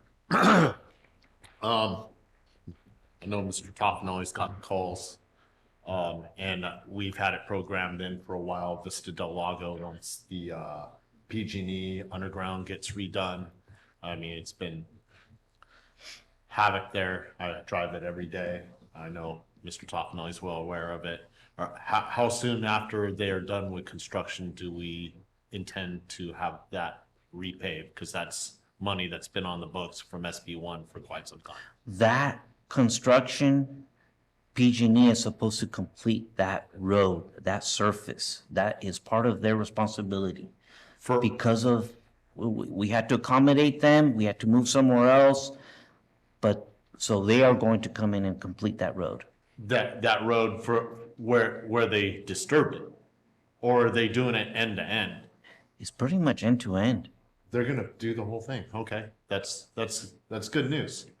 So those SB1 funds were able to be diverted elsewhere. And I don't remember exactly how that moved, but we could discuss that. Yeah, that is a discussion because that's split between Gary's district and my district, Vista Del Lago. And then also that follows on with, you brought up Hart Vixen and Baldwin have been programmed in there for some time. And we have these funds coming in from SB1. District 5's been put off on SB1 funds for how long? Since I've been here. For over 5 years. Because of potential construction and everything else. So those SB1 funds have not been spent in District 5. They've been spent elsewhere inside the county. You've done a CSA 1 roads. There might be a 1 or 2 roads, small, minute, that have been done on SB1 funds. But, all those Plan 1s have been put off. Right, Robert?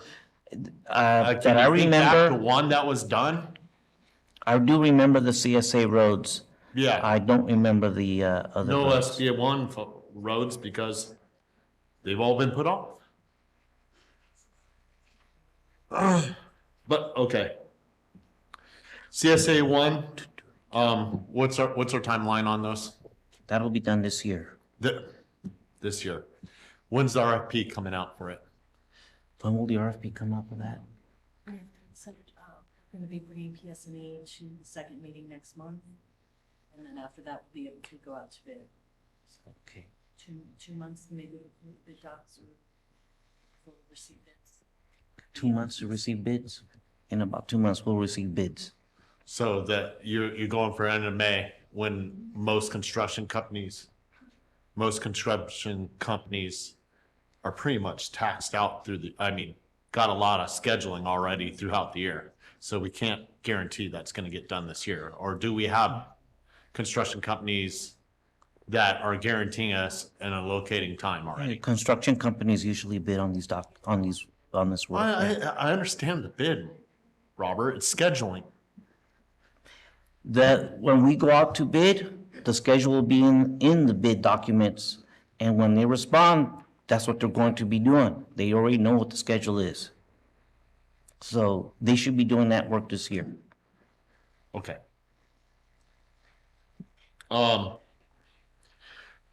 SR 26 and Olive Orchard. How far are we on any type of planning for that? Or are we talking about using those Valley Springs benefit? The consultant is hired with the Valley Springs benefit Basin dollars. That's the only funding for that project right now. We're having long conversations with Caltrans, trying to figure out what is an acceptable solution for that intersection. Okay.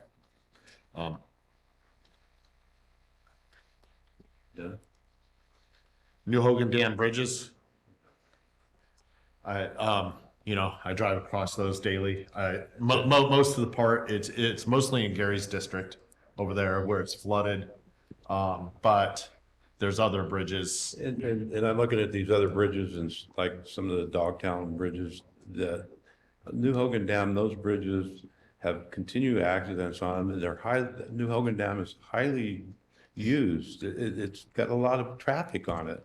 And we're focusing on these other, I'm not picking on one, but that doesn't have the amount of traffic on it.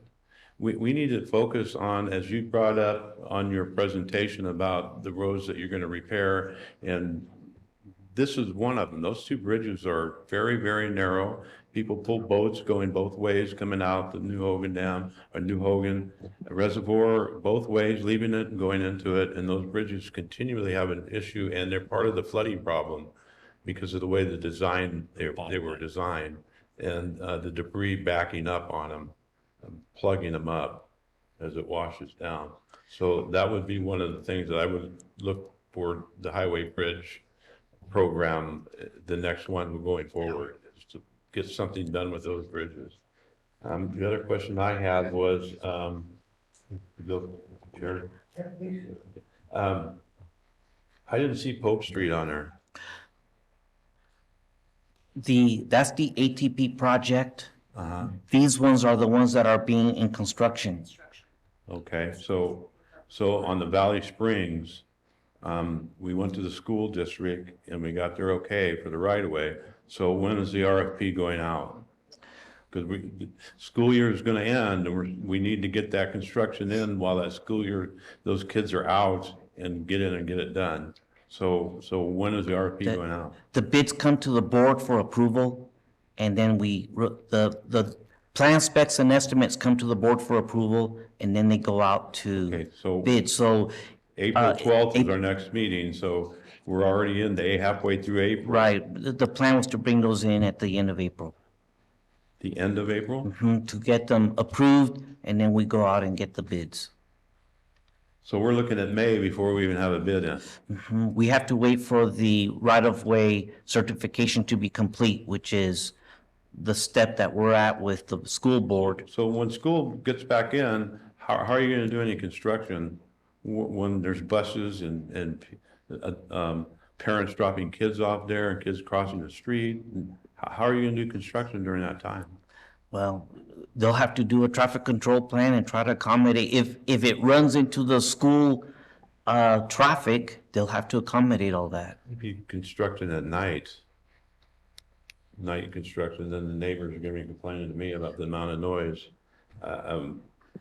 We are cutting this very, very, very, very thin here. I don't want to see it go to next year because it was one of the major things with what happened there, and the congestion with the buses now having to be on the street when they used to be in the back, where the new building is, the new vest building is. All those years, it's created nothing but chaos there. So, can I add to that, Mr. Topnoy? Is the school district's USD with their scheduling 6 to 7 weeks off. It's not your typical schedule for a lot of schools, so you have less time. Yeah, that's correct. It's like you have to start on day one and get done. I mean, it's a tight window. And then the Vista del Lago that Supervisor Stopper brought up, and PG&E is supposed to be repaving that after they finish their project. Have they started back on their project? Because they had to go from the bridge down to the highway.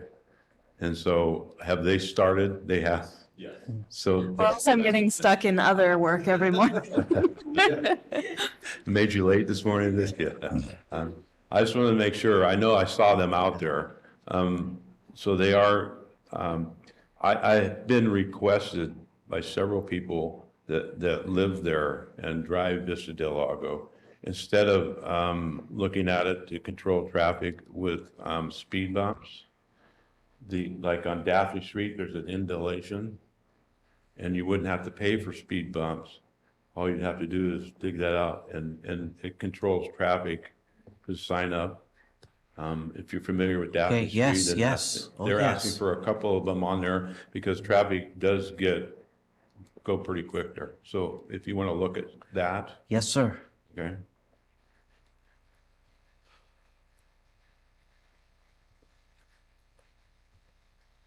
And I think that is all of my questions, comments. Mark? Yes, Robert. Yes, sir. Arnold in April, is that going to happen?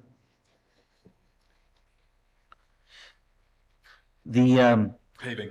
Yes, the paving. PG&E is still trying to complete that work, so we're kind of depending on them getting out. So if it's not in April, it'll be in May, but it'll happen this summer. We were asked to, in your presentation, to recommend priorities. Yes, sir. You suggested that we recommend. You asked in your presentation that we recommend priorities. Your suggestion to us was State Route 49 and Mountain Ranch Road. Is that correct? Yes, sir. So let me see if that is the priority that the board wants to make. Supervisor Stopper, what are you thinking? Well, you know, we've been talking about forever, and I understand the 49 and Mountain Ranch Road, but Olive Orchards, I see more wrecks there and more people hurt. I mean, and yes, this one does affect a lot of people in the county, but my SR 26 Olive Orchards higher on my priority list. I just can't, with a good heart, with concern for my constituents, leave that behind anything else. Supervisor Toffenelli, where are you?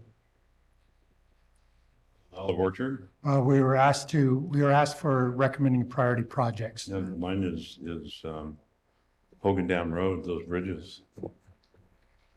And Olive Orchard Garner.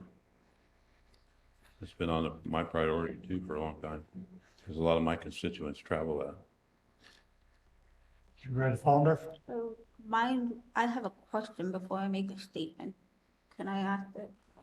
So whether it's this road intersection or any project across the county, my concern is, other than just this one recommendation that's on the slideshow, I still want more information. The county just got awarded money for the Safe Street evaluation. We don't know what's gonna come out of that, and where those numbers, as Ben said, where those high crashes potentially are gonna be, where we may have to shift vision. What is our potential, if any, economic growth? Because some of this infrastructure also ties in economic growth. Expansion, we've been talking about housing, we've been talking about more commercial space, and some of the hang up on some of those is because there isn't the roads there, because they can't be afforded by developers. I feel like we need more information, and then you didn't put you talked about Pope being in design. Well, how many other projects are in design that we need to also make sure are funded? So I want to see all of this done, but I'm cautiously, concerned that we throw everything on the list, and we've got things in design stage that you're also going after for construction. We've got, in the next 2 to 5 years, we've got various call for projects, other Caltrans grants. What's even going to be ready to go after those funds? Because some of these other projects aren't even ready to be presented to some of these funding opportunities, because we haven't even started on it. And so my concern is, you come back, I don't want to see Public Works go out, apply for construction funds or other funds when we've just sat here and told you a list of projects that we want, and then we're wondering where and why. So I want some kind of a nexus, more treading of how this is all going to align together. We have some issues across the county, especially down in the Gary and Bend district, that need to be addressed. But how far out are we even to do that when you've got to get construction money for Pope Street? So I personally would like more information to come back with where is everything, express what we would like and desire, but what is the really reality coming over the next 2 to 5 years with what we can even apply for funding to support these projects. And I think a lot of these on the list have been there for a while. I think Olive Orchard, I make an example. all of Woodford and all of, those do need to be addressed, and we've got bridges that need to be, so I'm open to what the rest of the board has, but I don't want to vote on something until I see more information. Supervisor Hubbard.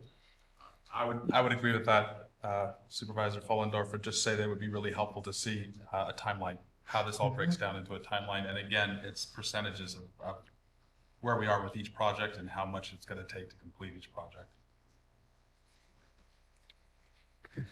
I'm very familiar with those. My nephew got in an accident in 26 in Olive Orchard, and I drive Hogan Dam all the time, and they are serious problems. Robert, it doesn't look like we can give you a direction endorsing the 49 Mountain Ranch Road as a priority at this time.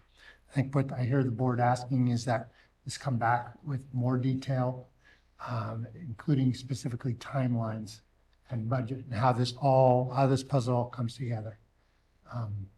Madam CEO, does that sound doable? Oh, excuse me, and let me get a response. Come on. Chairman Garamendi, I think that that is completely doable, and I see Robert nodding his head yes, that he's on board for that to happen. Okay. Supervisor Fullendorf, you had another question? Yes, I have two more. One is Valley Springs project. I know you answered part of it, but I'd like to know, when you talk about phase 1 and phase 2, with the CMAQ funding that's potentially coming down, that is, I think, is going to be approved next week after those negotiations with the city and county. Is that going to cover phase 1, or is that going to cover both phase 1 and 2? Because I know the allocations previously that the county had with those CMAQ dollars prior to getting this advancement it was broken up over 3 years. So with this larger advancement right now, how is Valley Springs getting broken up? Are we still in phases, or does that fund the whole phase 1 and 2? That will fund phase 1. That just for Yes. Okay. Okay. Thank you for that clarity. Also, it would be helpful in a note, because Gary and we're sometimes privy to understanding what's going on with these fundings and that they're coming down the pipe, but this wasn't really explained in the packet for the rest of the board members to understand that phase is going to be funded. So right now it doesn't talk, I know it's not stamped, sealed yet until next week, but it would be nice for the rest of the board members to get those updates, what those times are for those fundings, because it would benefit us all as a whole to know where Public Works is on that, and that, you're working with, an allocation that we wouldn't have seen otherwise. And then the other thing I would like to see when we come back to is Caltrans put out all the highway updates of where some of these projects are. Can we have that included in our next update? Yes. Okay, it has all of those, so the rest of the board can see that information of, what's still in safety investigation, what's advanced past safety investigation. So that way we know, because those also would impact the Highway 26. Because my understanding that was still an investigation, but that was probably 3 months ago. So where is that at to move on, and I think it would be beneficial for the rest of the board to see those data across the county. Mm-hmm. And then you brought up utilities, but with broadband, and there's some deadlines with broadband coming up with all of these paving programs, do we know, are we going to be giving the broadband utility, how are we working with them to give them their easement without disturbing any repaving that's going to be happening over the next 2 years? I don't want to stop the repave, but are you considering in those programs to make sure that easements are considered for broadband coming in? So for the county road right-of-ways, the broadband is typically within the road right-of-way limit, so that is that easement. A lot of those roads, we've seen what's proposed, and we can work with the broadband company or stay away from those. There's enough roads that we shouldn't be clashing with those broadband roads. Okay, I just want to make sure, because that's coming down from, okay, that's all I have, thank you.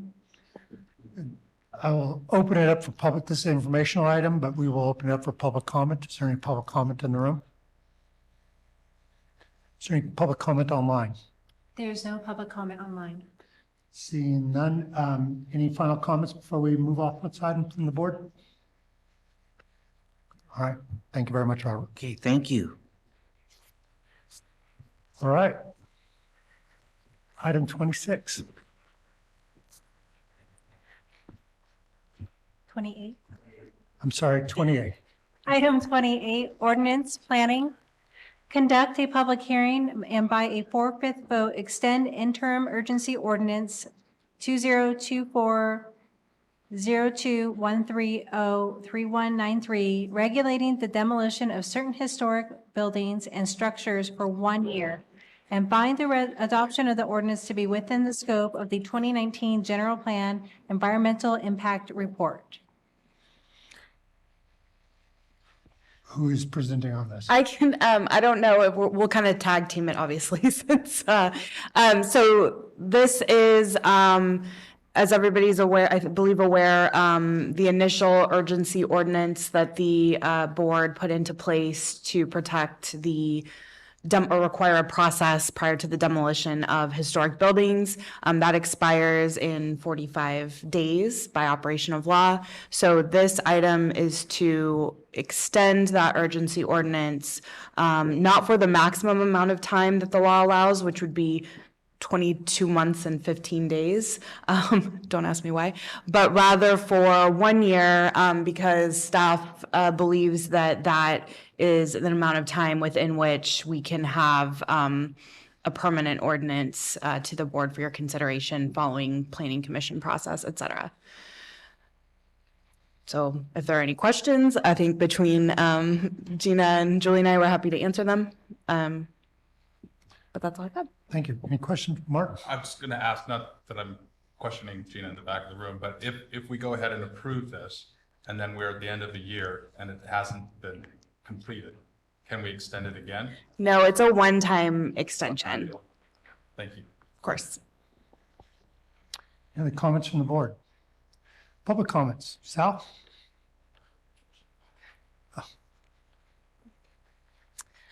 Hello, Board of Supervisors. My name is Christopher Mandel. I'm the Executive Director of the Calaveras County Historical Society.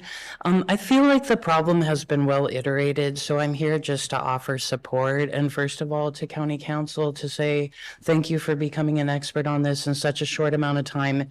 It is really tricky. You have to apply the federal laws, the state laws, and figure out how they interact with our county. So it's really amazing what you've done. And I'd just like to say that I understand that it may be difficult and pose some problems because these ordinances went into place for most counties in the 80s and 90s. And I see how homeowners right now or historic property owners could feel a bit broadsided by these ordinances. And I just want to make sure that everybody knows that there are perks to this. There's the Mills Act, and also there's new development for restoration grants. And our organization is more than happy to help the public in facilitating that. We are predominantly the public interface for issues with preservation. And we will continue to do that work. And also, I just want to say that the board of the Historical Society, as well as myself, are willing to be put into this plan in whatever capacity we may be needed by planning or the board. And yes, thank you for taking care of our historic places and continuing your interest in history in our county. So thank you. Thank you. Sal? I'm Sal Manna from the Nonprofit Society for the Preservation of West Calaveras History, and we support wholeheartedly the extension of this ordinance. And we do want to emphasize that we need the planning department and county council to finalize a permanent ordinance that includes rehabilitation as well, not just demolition. Such an ordinance is required by the state, and it's required by the county's general plan. We want this to be a fair and transparent process that people have to go through, people who are owners of historic properties, people who are potential owners of historic properties, and the community. I want to add one more thing to throw into this. I've talked about it privately with some county folks, which is the concept of demolition by neglect that may have to be as part of the ordinance itself. Tuolumne County already has one. It's called demolition by neglect. Their disincentive for someone doing that, I don't know whether I agree with it or you agree with it or not, but just what is in Tuolumne County's ordinance is that if they violate that provision, that they cannot lease, sell, or build on that property for 5 years. They're using that as the disincentive for someone having a historic building. There's a hole in the roof, it's destroying the building, and that they just say, well, too bad. And then the building, falls apart, and the county then has to deal with it from that point. So I would suggest that, officially and formally as something to think about and to add to such an ordinance. Thank you. Is there any public comment online? There is no public comment online. Bring it back to the board for further discussion. Anybody have a comment before we move to a motion? I would move this item, Mr. Chair. Okay, I'd like to make a comment, and I'm glad the Historical Society is here. I've had several people come up and suggest that they would go and unilaterally enroll people's property into historic preservation without the consent of the owners. I think that would be a really bad idea. And I certainly would not support something like that philosophically. We don't want to encumber, we want to respect people's property, we want to respect their rights, and we don't want to encumber somebody's property without their consent. Now, if they're subject to an ordinance, that's a different issue. But, and I know this is beyond our purview. I just want to express my desire to preserve our buildings, but also not to have individuals encumbering their neighbors. I'm not sure it's legal, but they claim it is. So we have a motion on the floor by Supervisor Toffenelli. Is there a second? I'll second. Second by Supervisor Hubbard. All in favor? Aye. Aye. Passes 5-0. With that, Mr. Chair, I would like to make a motion to reconsider item 20. That is within our board rules. So the item is back on the table by the person who made the motion. Well, I think we got. Yeah, if you don't mind, Chair Garamendi, the rule is that anyone who voted in the majority can make a motion for reconsideration, which requires a majority vote. And so Mr. Stopper fits that bill. So then, at that point, do we have to vote to reconsider it? Yes, I think it requires a majority vote to reconsider. Yes. Okay, we have a motion to reconsider item number 20. Is there a second? A second. Second by Supervisor Toffenelli. All in favor? Aye. Carries 5-0. Item 20 is back on the table. Supervisor Stopper? Sir, I'll just say it right from the beginning. The progression of Wagon Trail has been a hardship for me to support for quite some time and everything. My vote earlier was following that route, and I continue to believe that. But understanding the progress with Dewberry and what needs to move forward, I think the county would be in a bad situation if we did not move this forward. So I'm willing to reconsider my vote based on that premise. So you're making a motion to approve? I'll make a motion to approve. I'll second. We have a motion and a second. Is there a discussion? Is there any public comment on this item? Is there any public comment online? There's no public comment online. All right, we have a motion and we have a second. Would you please call the roll? District 1, Aye. District 2, No. District 3, No. District 4? Yes. District 5? Aye. Motion carries 3-2. Thank you. We'll move on to supervisor announcements. In compliance with Government Code 53232.3D, board members shall provide brief reports on any meetings attended at the expense of the local agency and may make other announcements or report out.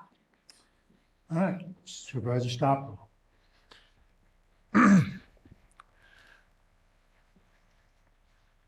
I only did something just now that cost me a little bit, so I don't have anything else to report. Supervisor Toffenelli. I don't have anything to report at this time. Nothing to Supervisor Hollendorf. report. Supervisor Hubbard. No, both of my meetings were postponed until next month. Very well, I have nothing to report. We're going to go back into closed session, and we'll report back on closed session at the beginning of our next scheduled meeting. Thank you. We are adjourning the public session at this time.